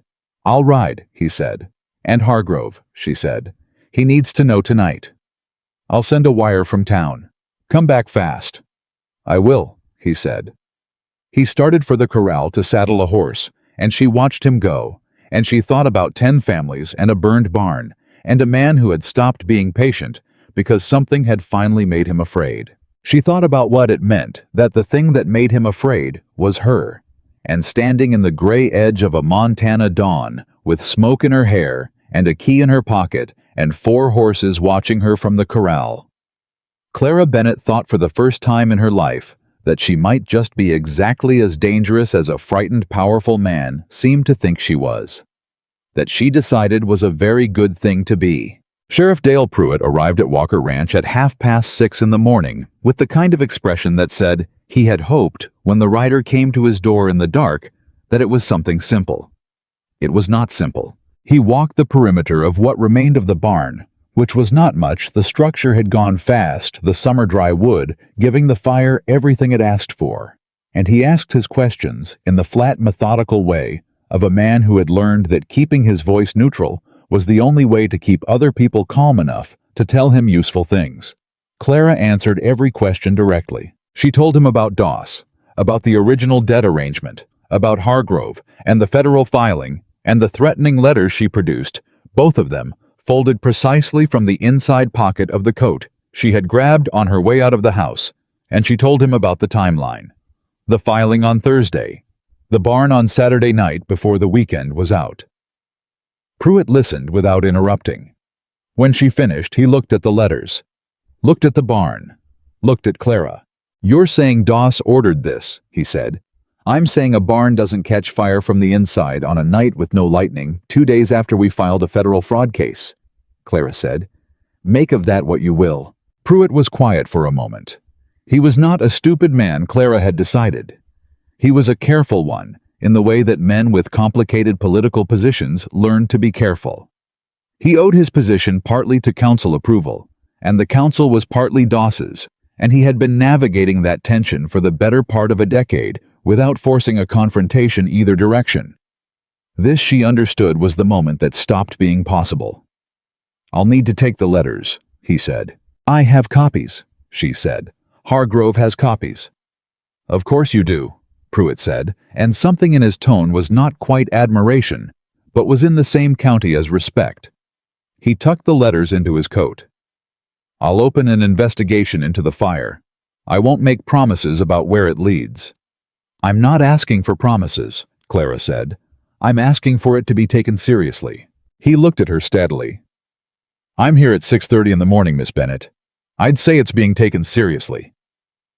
Ethan, who had returned from town an hour earlier and had been standing a few feet back during most of this conversation, said, "Appreciate you coming out, Dale." Pruitt glanced at him. Something passed between them, the shorthand of men who have known each other a long time and trust each other enough to not need to say the whole thing out loud. "I'll be in touch," Pruitt said. He started for his horse, stopped. "Miss Bennett, you need to understand something." She looked at him. "If what you're telling me is correct, if Doss did this, then his patience has run out. That means the next thing won't be a letter. It won't be called loan notes. It won't be a barn." He held her gaze without apology. "I'm not saying that to scare you. I'm saying it so you're clear on what you're dealing with." "I'm clear," Clara said. He nodded, rode away. Clara watched him go, and then turned to find Ethan watching her. "He's right," Ethan said. "I know he's right." She looked at the remains of the barn, at the gray morning, at the 4 horses in the corral who were calmer now, grazing with the pragmatic unconcern of animals who live entirely in the present. "I'm not frightened of what's coming." "You should be a little frightened," he said. "That's the healthy response." "I'm appropriately frightened," she said. "I'm also not stopping." He was quiet for a moment. "I know," he said. He stopped. Something moved across his face that she didn't have a complete vocabulary for yet, but she was learning. "I need you to be careful, Clara. Not because I don't think you can handle it, because Another stop. "Because," she said quietly, He looked at her directly. "Because I have spent 7 years noticing you from a distance," he said, "and I would very much like not to spend the rest of my life doing the same thing." The morning air was still cool at this hour. The birds were beginning. "That's the most words you've said at one time since I've known you," Clara said. "I've been saving them," he said. She looked at him for a long moment. "Ethan, when this is over," he said, and he said it like a promise. She nodded. "When this is over," she said again. And that was enough. For now, that was enough. Hargrove arrived Monday afternoon with news that changed the shape of everything. He came off his horse faster than his usual careful manner suggested was his habit, and Clara, who had been in the yard working with the horses, read his pace before she could read his face. "What happened?" she said. "Come inside," he said. "Both of you." They sat at the kitchen table, which had become in the past 2 weeks the functional center of something that had started as one woman's situation and become considerably larger. Hargrove spread papers that Clara could see were different from his usual documentation, New letterhead, a federal stamp she hadn't seen before. "The circuit court moved faster than I anticipated," Hargrove said. "I submitted a motion for emergency injunctive relief Friday night, citing the threatening communications and the arson. I ask that all loan enforcement actions by Doss's operation be suspended pending the full hearing." "And," Ethan said, "the motion was granted this morning." Hargrove set a document on the table. "As of 8 o'clock today, Harlan Doss cannot call, collect, or enforce any outstanding loan notes against the 10 named families until the federal hearing concludes." Clara stared at the paper. "He can't touch them," she said. "Not legally, not until after the hearing." "When is the hearing?" 8 weeks. Hargrove looked at her over his papers. "Which gives us 8 weeks to build the strongest possible case." 8 weeks was not a long time. It was also, Clara thought, more than she had expected to have. "What does Doss do now?" she said. Hargrove was quiet for a moment. "He has 3 options. He can cooperate with the hearing process, which is not in his character. He can attempt to find procedural grounds to challenge the injunction, which his attorneys will certainly try. Or," he paused, "he can attempt to make the case against him disappear before it reaches the court." "Meaning the witnesses," Clara said. "Meaning the witnesses," Hargrove confirmed. "Specifically the ones whose testimony is most central to establishing the pattern." Clara and Ethan looked at each other. "Which families?" Ethan said. "The Harmons, the Calloways, and you, Miss Bennett." He met her eyes without softening it. "Your testimony about the original arrangement, the debt-for-person exchange, is the clearest single example of how Doss's operation crosses from aggressive lending into something the federal court will recognize as trafficking in human dependency. It's the most human piece of the case. Juries, even federal ones, respond to a human piece." Clara absorbed that. "He'll come for me first," she said. "I think it's possible, yes."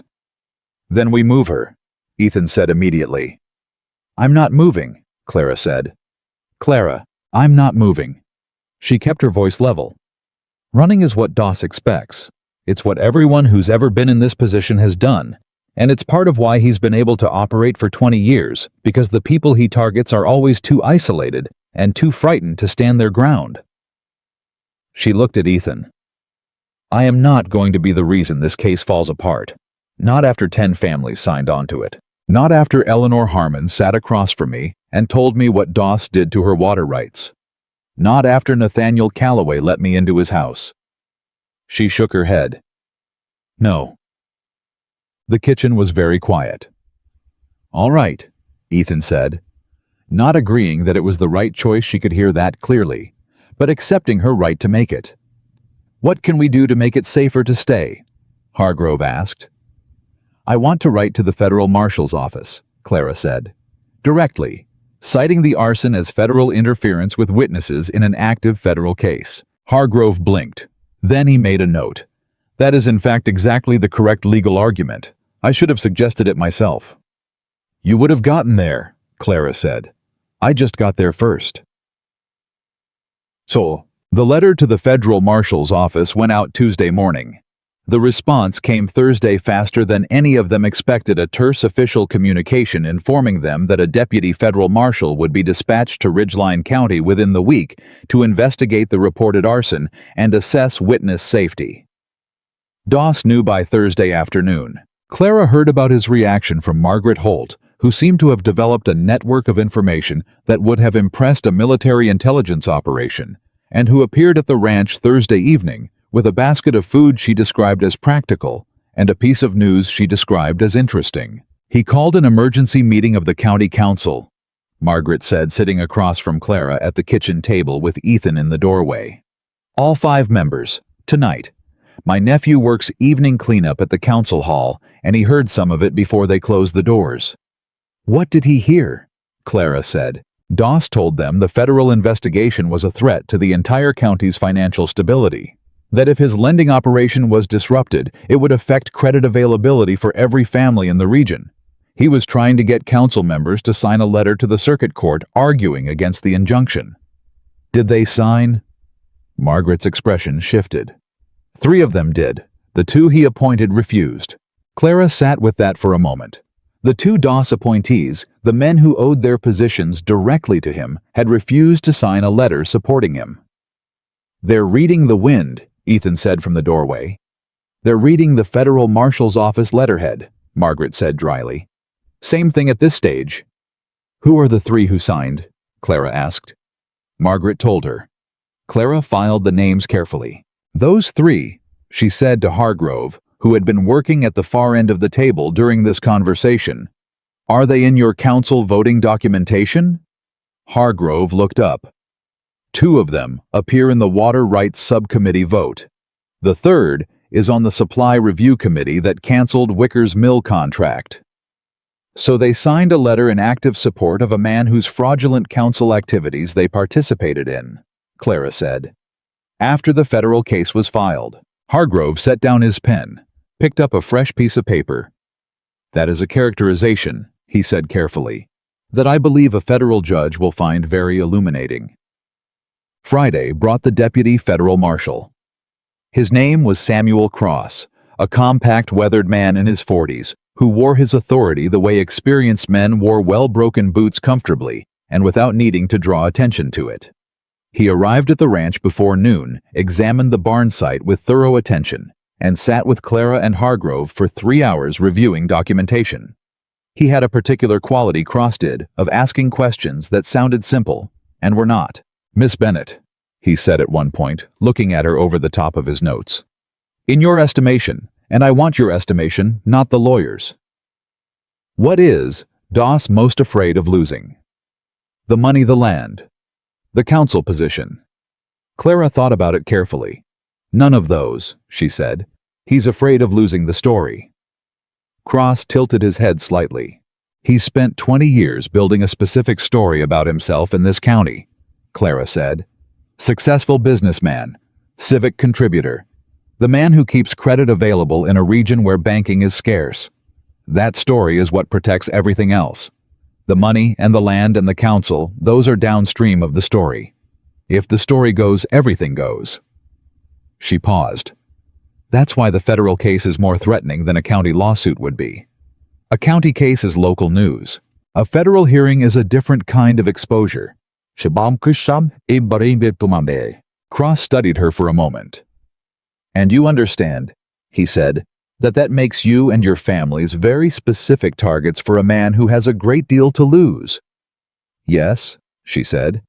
"I do." "And you're proceeding anyway." "Yes," she said. "I am." Cross made a note. "All right," he said. "Here is what I can do.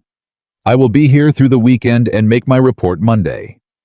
Based on what I've seen and what you've described, I'm comfortable characterizing the arson as federal witness intimidation, which means it falls under my office's jurisdiction, rather than the county sheriff's. That changes Sheriff Pruitt's position considerably. He no longer has to navigate the local political weight of this case because it's no longer primarily a local case." "That's significant," Hargrove said. "Pruitt's a decent man in a difficult position," Cross said.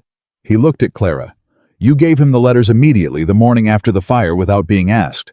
That was the right call. It put him on the right side of the documentation from the start." Clara nodded. "One more thing," Cross said. He looked between her and Ethan. "Is there somewhere other than this ranch where Miss Bennett can receive correspondence and meet with families over the next 8 weeks? Somewhere that Doss's people don't already know about and watch?" Clara and Ethan looked at each other. "Margaret Holt's store," Clara said immediately. Margaret, who had stayed on through the meeting with the unflappable presence of a woman who has decided she is part of this, whether anyone has formally invited her or not, said, "I was wondering when someone was going to think of that." Cross almost smiled. "The dry goods store," he said. "That'll do." The twist came on Sunday. It came from the direction Clara had not been watching, which was of course the direction twists always came from. She was at Margaret's store that morning. They had already begun using it as Hargrove had suggested. And Margaret had cleared a back room with the efficiency of someone who had been waiting for a purpose and had just found one when Roy Harmon came in with his hat in his hands and an expression that Clara recognized with a cold settling of her stomach. Something had happened. "What is it?" she said. It's Roy Calloway, Harmon said. Not Nathaniel Calloway. Roy Calloway. Nathaniel's son, 24 years old, who worked at the Doss grain operation as a day laborer because there was no other steady work in the county and a young man needed income. What about him? Clara said. Doss let him go yesterday, Harmon said. No notice? No reason given. He paused. And this morning Nathaniel came to find me. He says Roy Calloway needs his family's testimony withdrawn from the case. The back room went very quiet. Because of the job, Clara said. Roy's the only steady income they have right now, Harmon said. The farm doesn't bring in cash money, without Roy's wages. I understand, Clara said. Nathaniel says he's sorry. He says he knows what it means for the case, but he can't. I understand, Clara said again. She was proud of how steady her voice was. Roy, give me an hour. Harmon looked at her with something that was part hope and part the look of someone who doesn't want to feel hope because it's already disappointed them too many times. What are you going to do? I'm going to talk to James Hargrove, she said, and then I'm going to talk to Nathaniel Calloway. Hargrove was not easy about it. If we lose the Calloway testimony, we lose the most direct documentation of the subcommittee water rights abuse, he said. It weakens the systemic argument significantly. I know, Clara said. There's no legal mechanism to protect Roy Calloway's employment. Private labor is at will in this territory. I know that too. Clara looked at Hargrove steadily. But is there any legal argument that his termination the week after his family signed federal witness documentation constitutes retaliatory interference with witnesses? Hargrove went still. Because if it does, Clara said, then Doss just handed us another federal charge, and Roy Calloway's termination becomes part of the case, rather than the end of it. Hargrove picked up his pen slowly. The statute on witness interference does encompass economic retaliation against witnesses and their immediate family members in federal cases, he said, in the particular tone of a man who is both impressed and slightly chagrined that he hadn't gotten there first. If we can document the timing, the signing the termination, the lack of any other stated cause. Can we? Clara said. The signing date is on federal documentation. The termination date is yesterday. Yes, we can document the timing. He was already writing. I'll need Nathaniel Calloway in this room today. I'll bring him, Clara said. She was out the door before the sentence was finished. Nathaniel Calloway did not want to come. She found him at his farm sitting on his porch with the posture of a man who has made a painful decision and is now defending it against everyone, including himself. Miss Bennett, he said when he saw her coming up the path. I told Roy Harmon, I'm sorry about the case, but my son, your son's termination is a federal crime, Clara said. She said it without preamble, because she had decided on the ride over that Nathaniel Calloway was a man who needed information, not persuasion. If Doss fired Roy because of your family's testimony in a federal case, that's witness retaliation under federal statute. It's an additional charge against Doss, and it's something the marshal's office can act on directly. Nathaniel stared at her. Your son may be able to get his wages recovered, she said, potentially with damages, but Hargrove needs to see you today, and he needs documentation of when Roy signed on and when he was let go. Nathaniel stopped. That's actually a crime, firing someone because their father... In a federal witness case, yes, Clara said. Doss knows the law well enough to use it against people. He may not have thought through how well other people know it. Nathaniel looked at his hands. He thought he was taking something from us, Nathaniel said slowly. He thought he was, Clara said. He wasn't. Nathaniel Calloway stood up from his chair. He was 68 years old, and it took him a moment, and when he was standing, he put on his hat with the deliberate precision of a man putting on his dignity. Let's go see your attorney, he said. The week that followed moved fast enough that Clara lost track of individual days and began thinking in terms of developments instead. Cross filed his federal arson report. Hargrove added the Calloway termination to the case documentation. Deputy Marshal Cross, on his way back to Billings, paid a formal visit to Harlan Doss's office. A visit that lasted 40 minutes, and which Doss's secretary later described to Margaret's nephew as the quietest and most frightening conversation she had ever been near without being in. Doss said nothing publicly. That silence was its own kind of information. The 3 council members who had signed the support letter began making themselves scarce. 2 of them Clara heard through Margaret had consulted private attorneys. Margaret Holt had emerged by this point as something that the original plan had not accounted for, but which turned out to be one of its most important elements, a center of gravity for information in the town itself. People came to her store. People talked in her store. People were honest in her store, in a way they weren't in more formal settings, because it was a store and buying flour and talking while you did it felt different from making a statement. She passed everything useful to Clara without being asked. "You knew she'd be valuable," Ethan said one evening. "I knew she was already in the middle of it," Clara said. "She'd already chosen her side the day she came out of her store and told me she wasn't part of what Doss did. I just gave her something to do with the choice she'd already made." Ethan was quiet for a moment. "You do that," he said. "Find people who have already decided and give them a place to stand." She looked at him. "Harmon was already angry," he said. "Calloway had already been humiliated past what he could endure. The Fenners were already grieving. You didn't persuade them, you just showed them that someone else was standing up first." Clara thought about that, about the specific thing it was and was not. "Someone had to be first," she said. "It might as well be someone who didn't have much left to lose." "You had everything to lose," Ethan said. "You just weren't willing to let the losing happen quietly." She looked at him in the lamplight. "Ethan," she said. "Yes." "The thing you said, before Cross arrived. When this is over." He went very still. "I'm not a patient woman by nature," she said. "I've been patient here because there was work to do and I needed my attention on the work. But I want you to know that I've been thinking about it. About what it means, about—" She stopped, found her way through. "About what it would mean to stay. Not as an employee, not as someone you rescued, as a choice I make because this place has become—" She looked at her hands. "Because you have become something I didn't expect and can't quite imagine being without." The kitchen was completely quiet.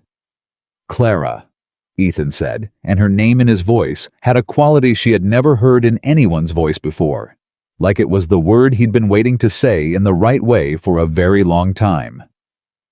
"Don't say anything yet," she said. "When this is over, say it then." "Why?" "Because I want to hear it when it's not tangled up with barn fires and federal cases and everything else. I want to hear it when it's just us and the mountains and a morning that belongs to us." He looked at her for a long time. "All right," he said. "When this is over." "When this is over," she said, and she meant every word. The hearing date was set for the 3rd week of September. 2 weeks out, Doss's attorneys filed a motion to delay on procedural grounds. Hargrove had anticipated it and had a counter-motion prepared and filed within 24 hours. The circuit judge denied the delay.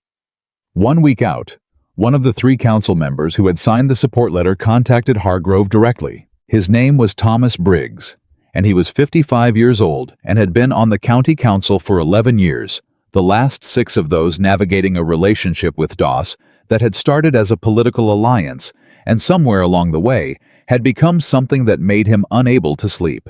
He wanted to talk about the subcommittee votes. In exchange for cooperation, he wanted reduced exposure. Hargrove brought Clara into the room for that conversation, and Clara sat and listened while Briggs explained in the careful and self-serving but ultimately truthful account of a man who has decided confession is safer than continued silence, exactly how the council mechanism had worked. Who had communicated what to whom? What they had been told the votes were for, and what they had suspected the votes were actually for. What Doss had provided in return. When Briggs finished, Clara said, "The Harmon family lost their water rights through one of those votes." Briggs looked at the table. "The Wickers lost a 15-year contract," she said. through one of those votes. I know, Briggs said. I want you to say that to the federal judge, she said. Not to us, to the judge. That's what the cooperation agreement. I don't want the legal version, Clara said. I want you to look at a federal judge and say what you just said to me. That you knew, that you participated, that you understood what you were voting to take from people. She held his gaze steadily. The law will decide what your cooperation is worth.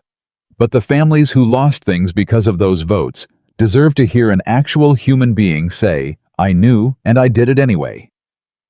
Briggs was quiet for a long time. Yes, he said finally. All right, yes. Hargrove, after Briggs had left, said to Clara, that was not legally necessary. No, Clara said. It was necessary for something else. Yes, she said. It was.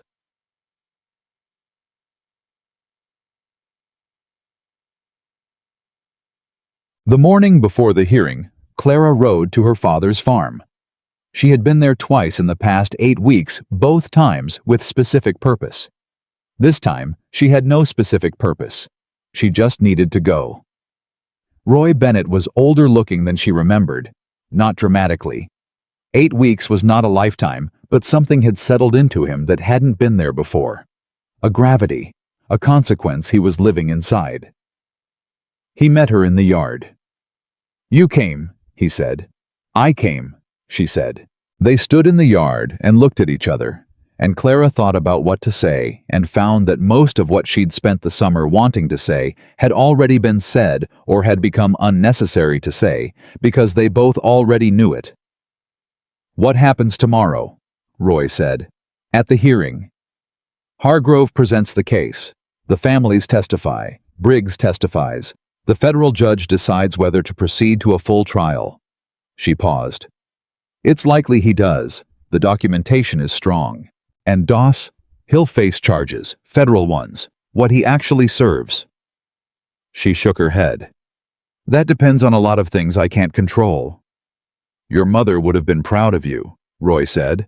He said it quietly, looking at the ground. I know that doesn't fix anything. No, Clara said, it doesn't. I know He stopped. I know what I did, what I agreed to. I've been sitting with that every day. Good, she said, not unkindly, just honestly. Keep sitting with it. He looked up. I love you, Pa, she said. That hasn't changed. But I'm not going to tell you it's all right. It's not all right. What you agreed to put me through is not something I can call all right just to make us both feel better. He nodded. What I can tell you, she said, is that I'm choosing to move forward, with my own life, on my own terms.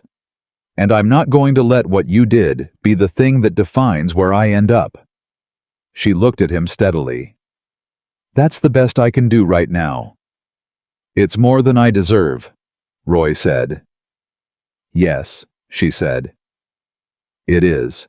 She rode back up the mountain in the afternoon light, with 8 weeks of a summer she had not expected behind her and one morning ahead of her that would change the shape of what came next.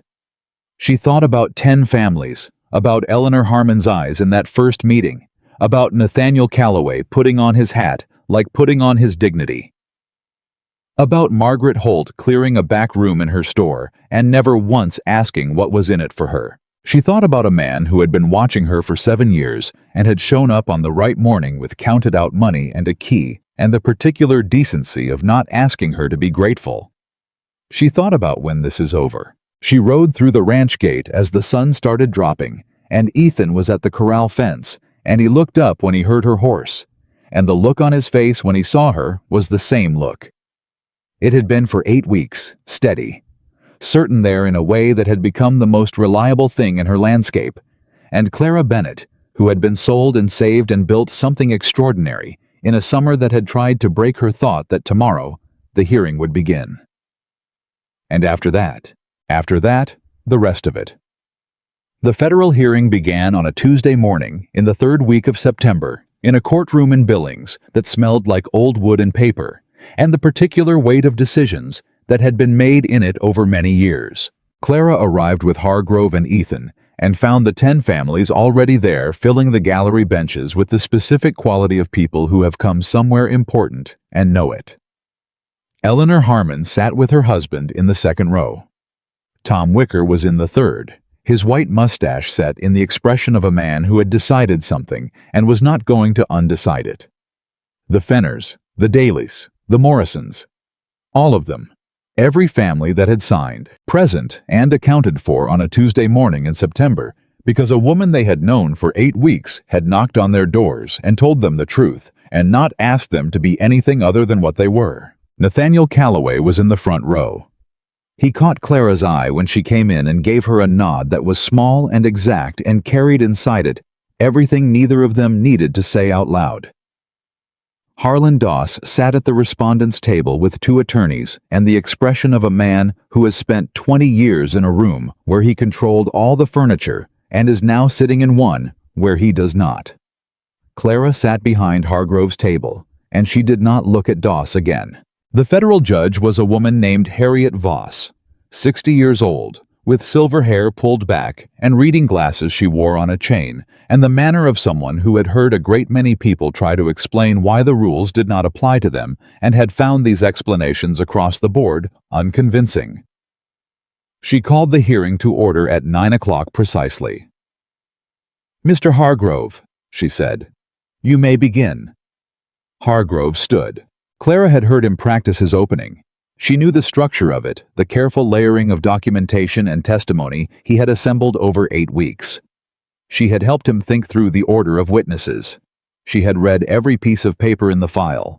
But hearing it in the actual room with all 10 families behind her and a federal judge in front of her, and Doss's attorneys making notes at the table across the aisle, was different from knowing it in the abstract.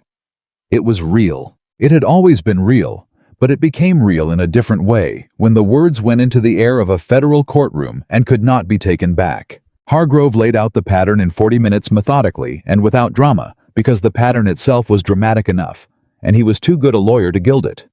20 years of lending. 20 years of subcommittee votes. 20 years of loans structured to be difficult to repay, and then accelerated at precisely the moments most damaging to the families carrying them. The water rights, the mill contracts, the equipment credits, the debt-for-person arrangement that had been made with Roy Bennett in July, and which Hargrove described in language that was legally precise and completely unflinchingly clear about what it had been. Doss's lead attorney objected 4 times during the opening. Judge Voss sustained none of them. When Hargrove sat down, she looked at the respondents' table. "Mr. Alcott, your opening." Doss's attorney stood.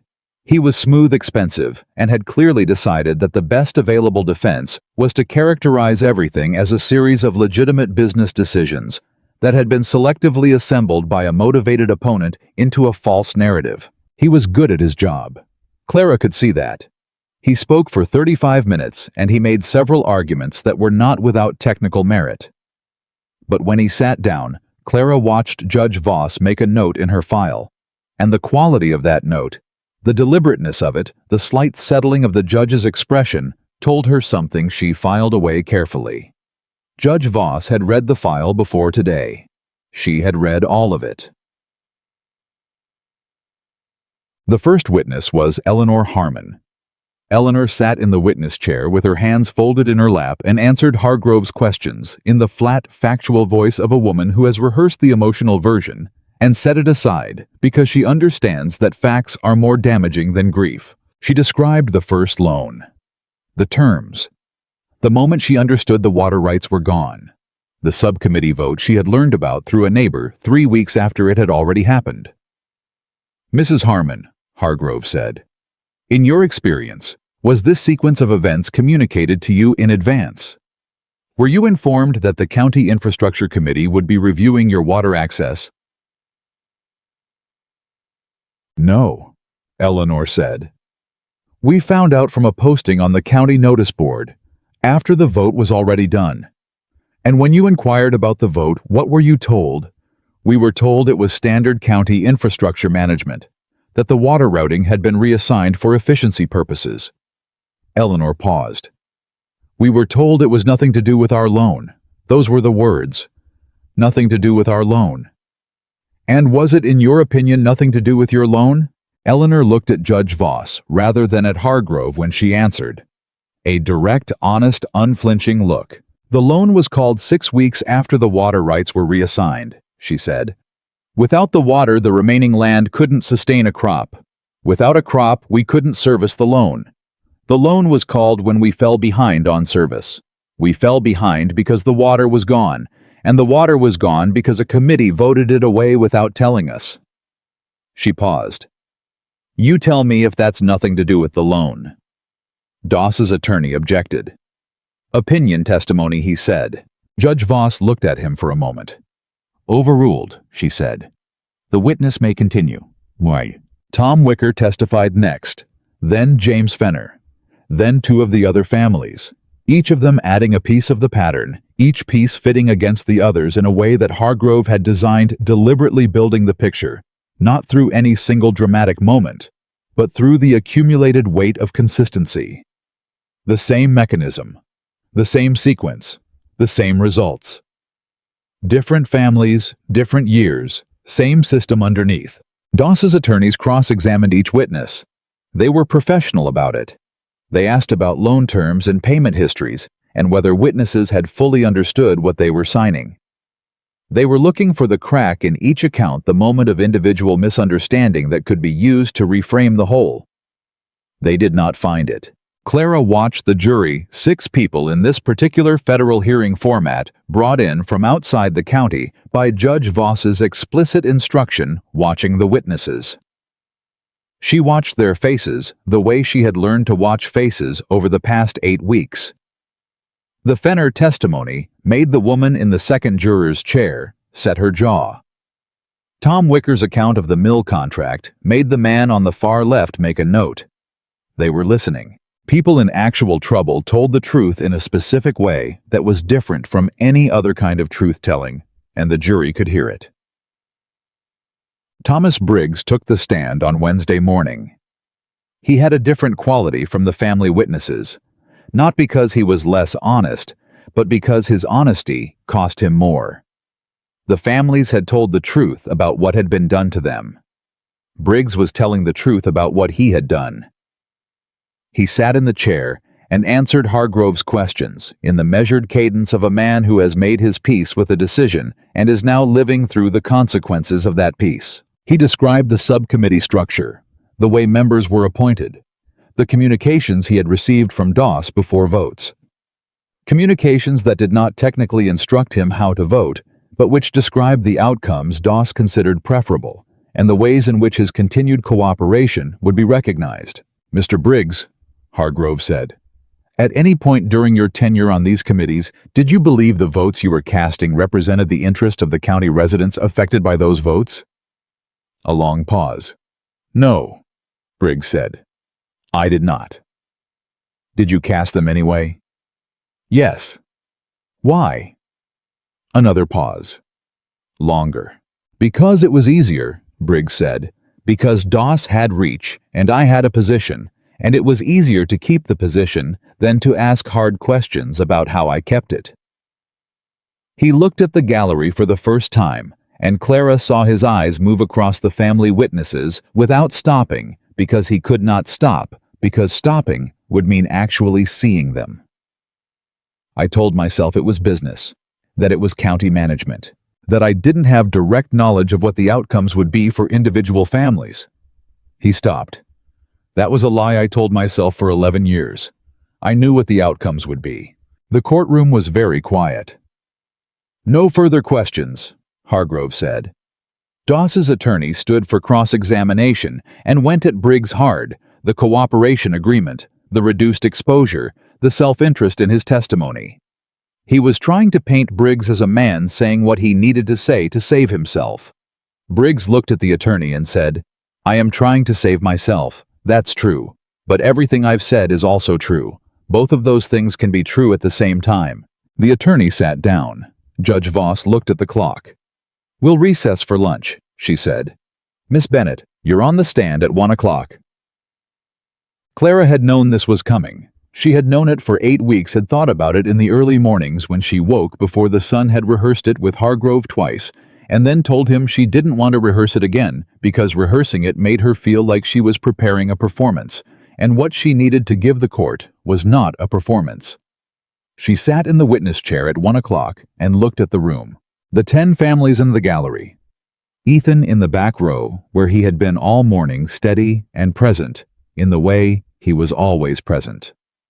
Judge Voss, with her reading glasses on the chain. The jury.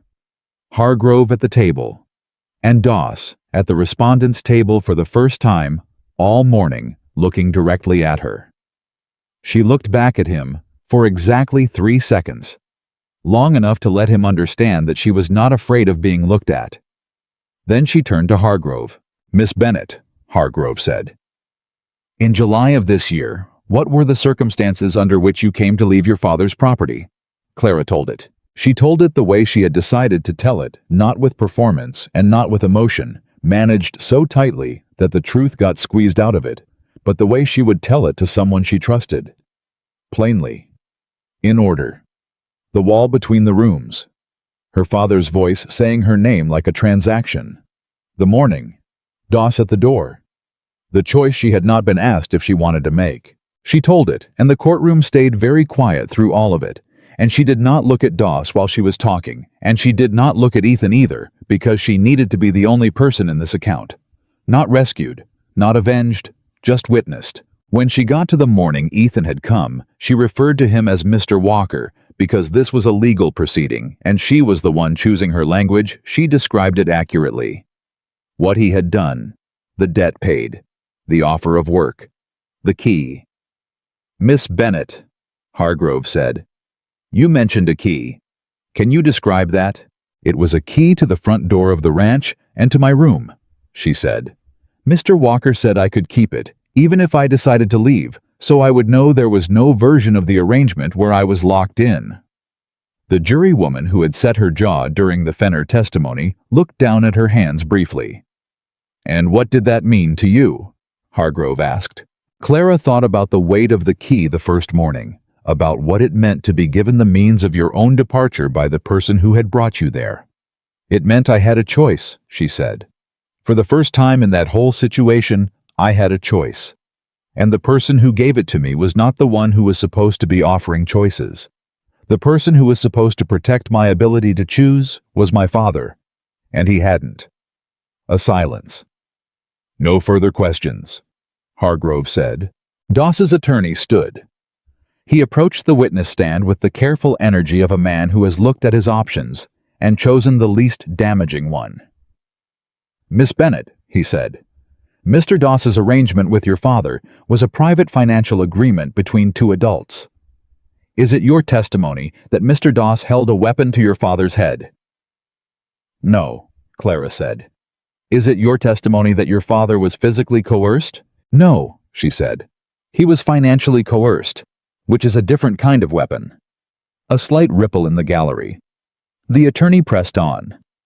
"You've presented Mr. Walker's intervention as a rescue, but the arrangement he offered you living in his home working for wages, wasn't that also a form of dependency?" "It was employment," Clara said.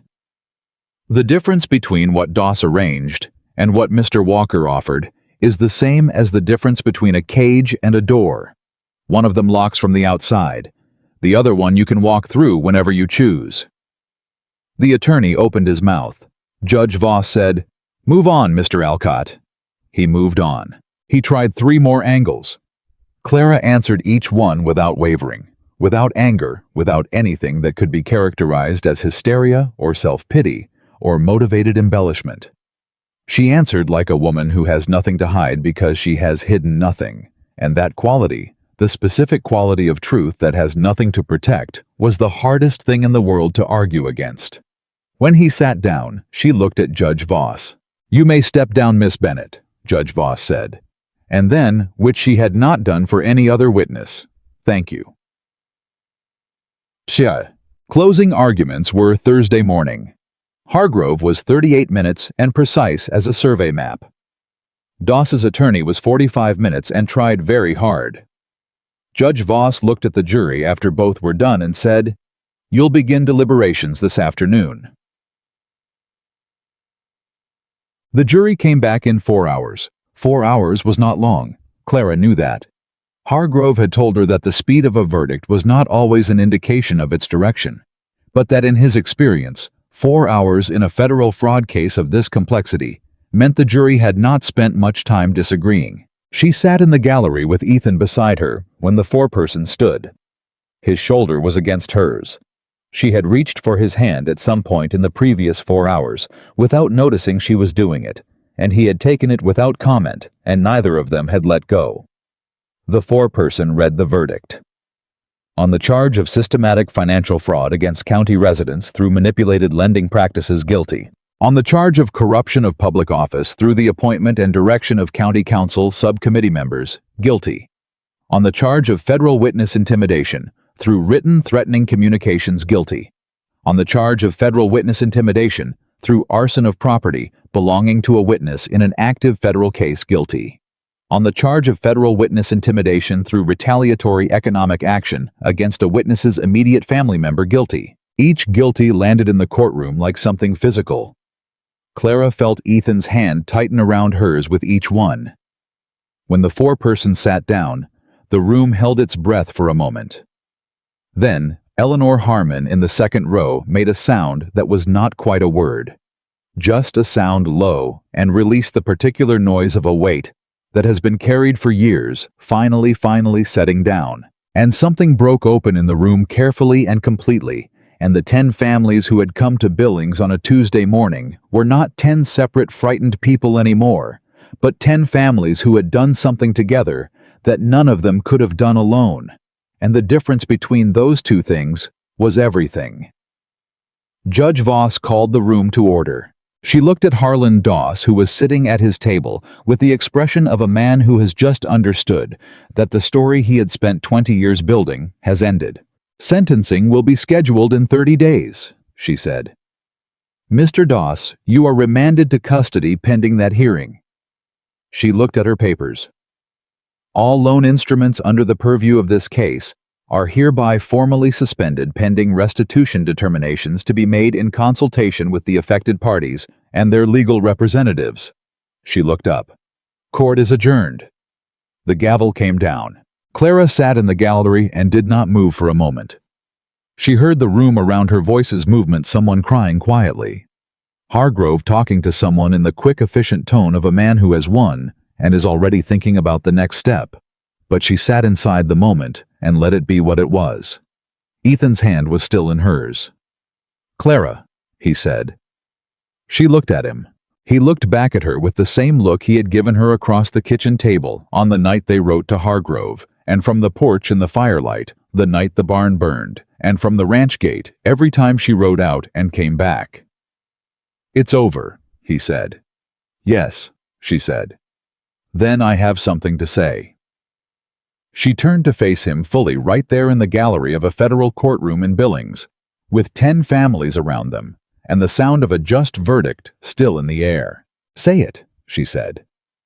He looked at her with the direct, uncomplicated honesty of a man who had decided he was done saving things for later. "I have loved you since October of 1880, he said, in a street in Ridgeline in a brown coat with brass buttons. "Before I knew your name well enough to say it without practicing. Before I had any reason to think I'd ever be in a position to tell you." He paused. "I'm telling you now. Not because of what just happened, and not because of what you built this summer, and not because of the 10 families, or the case, or any of it. I'm telling you because I'm done being the man who watches from a distance when I could be standing right next to you." Clara looked at him for a long moment. Outside the courtroom windows, September in Montana was doing what September did, turning the air to something cleaner and colder and more honest than summer, the way autumn always arrived with a clarity that summer couldn't quite manage. "I'm not easy to live with," she said. "I've been told that." "I'm not easy either," he said.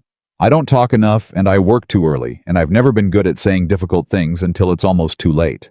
"It took you 7 years, she said. "I'm aware," he said. "I'm working on the timeline." Something loosened in her chest, some last tightly held thing that had been waiting for the right moment to let go. "Ethan Walker," she said, "I walked into a burning barn for one of your horses." "I know," he said. I organized 10 families and filed a federal case and stood in front of a judge and told the truth about the worst morning of my life, she said. I did all of that. I know, he said. I was watching. If I say yes, she said, if I stay, it's not because you saved me. It's not because I owe you. It's not because I don't have anywhere else to go. I know that, he said quietly. I have never wanted it to be any of those things. It's because I choose to, she said. Because this you is what I'm choosing. He looked at her with 7 years in his face, and a summer in his eyes, and the particular expression of a man who has been patient long enough to deserve what patience finally brought him. Then stay, he said. Stay because you want to. Stay because you choose it. Stay because the mountains are better with you in them, and the kitchen is better with you in it. And every morning I've woken up on that ranch this summer has been better than any morning before you came. Clara Bennett, who had been sold and rescued and rebuilt, and stood up in a federal courtroom and told the truth, felt the last wall inside her, the one she had built in a night while listening through a wall to men decide her value, finally completely come down. Yes, she said, one word, the one that mattered. He brought her hand up and held it in both of his and looked at her like she was the most important thing he had ever been allowed to see clearly. When we get home, he said, I'm going to rebuild the barn.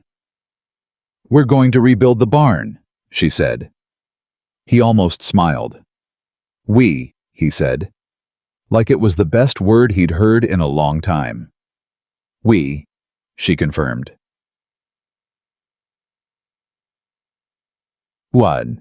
They were married in November, on a Saturday morning, in a ceremony at Walker Ranch that was small by the standards of some people and enormous by the standards of 2 people who had spent most of their lives being alone. Margaret Holt came. Eleanor Harmon brought a pie that was frankly excessive in the best possible way. The Callaways came, Nathaniel and his wife, and Roy, who had a new position at a ranch 2 counties over that had nothing to do with Doss, arranged by Tom Wicker, who had decided on reflection that being a useful member of the community suited him better than being an isolated one. James Fenner came. The Dailies, the Morrisons. James Hargrove came looking slightly less lawyerly than usual in a good coat and an expression of professional satisfaction that was quietly becoming personal warmth. Sheriff Dale Pruitt came, which surprised no one more than Pruitt himself. Roy Bennett came. He stood near the back, and he did not try to be anything other than what he was, a man who had made a serious mistake and was attending his daughter's wedding because she had invited him, and she had invited him because she had decided that forgiveness was something she could choose the same way she chose everything else. Not because it was owed, not because it erased what had happened, but because she was not willing to carry the weight of withholding it for the rest of her life, and carrying it or setting it down was in the end her choice. Roy Bennett cried during the ceremony. Clara saw him from where she stood with Ethan, and she noted it, and returned her attention to the only person in the room who had her full attention. Ethan had worn his good jacket. He'd had his hair cut, which she had not expected, and which she found unreasonably endearing. He stood across from her in the morning light and looked at her with the look she had been learning to read for 4 months. The open, steady. This is the most important thing I have ever been looking at. Look, and said the words the Reverend asked him to say, and meant every syllable of them in a way that was visible to everyone in the room. Clara said her own words. She chose them carefully, because she chose everything carefully, and because the words you say when you mean them permanently are worth the care. When the Reverend said the words that completed the ceremony, Ethan took her face in his hands and kissed her the way he did everything without performance, without the audience in mind, just the simple and completely intentional act of a man who has made a decision and is making it fully. The room made the particular warm noise that rooms make when something real has happened in them. The restitution hearings ran through the winter. The Harmon family's water rights were restored by December. The Wicker Mill contract was reinstated with damages in January. The Fenner loan and the Daly and Morrison notes were formally voided with repayment of amounts already collected. Harlan Doss was sentenced in February to 7 years in federal prison, the first such sentence for systematic financial fraud against agricultural families in the territory's history. Hargrove, who had been quietly building the framework of that precedent all along, told Clara afterward that the sentence would be referenced in similar cases for decades. "You built something bigger than you knew," he said. "We all did," she said. 2 of the 3 council members who had signed the support letter resigned their positions before the sentencing. The 3rd Briggs served a reduced term under his cooperation agreement and was required to make a public statement to the county that he had hoped would feel like a formality, and which turned out in the actual saying of it in front of the people affected to feel like something else. Eleanor Harmon accepted that statement on behalf of the families. She did not make it easy for him. She made it true, which was harder and more important.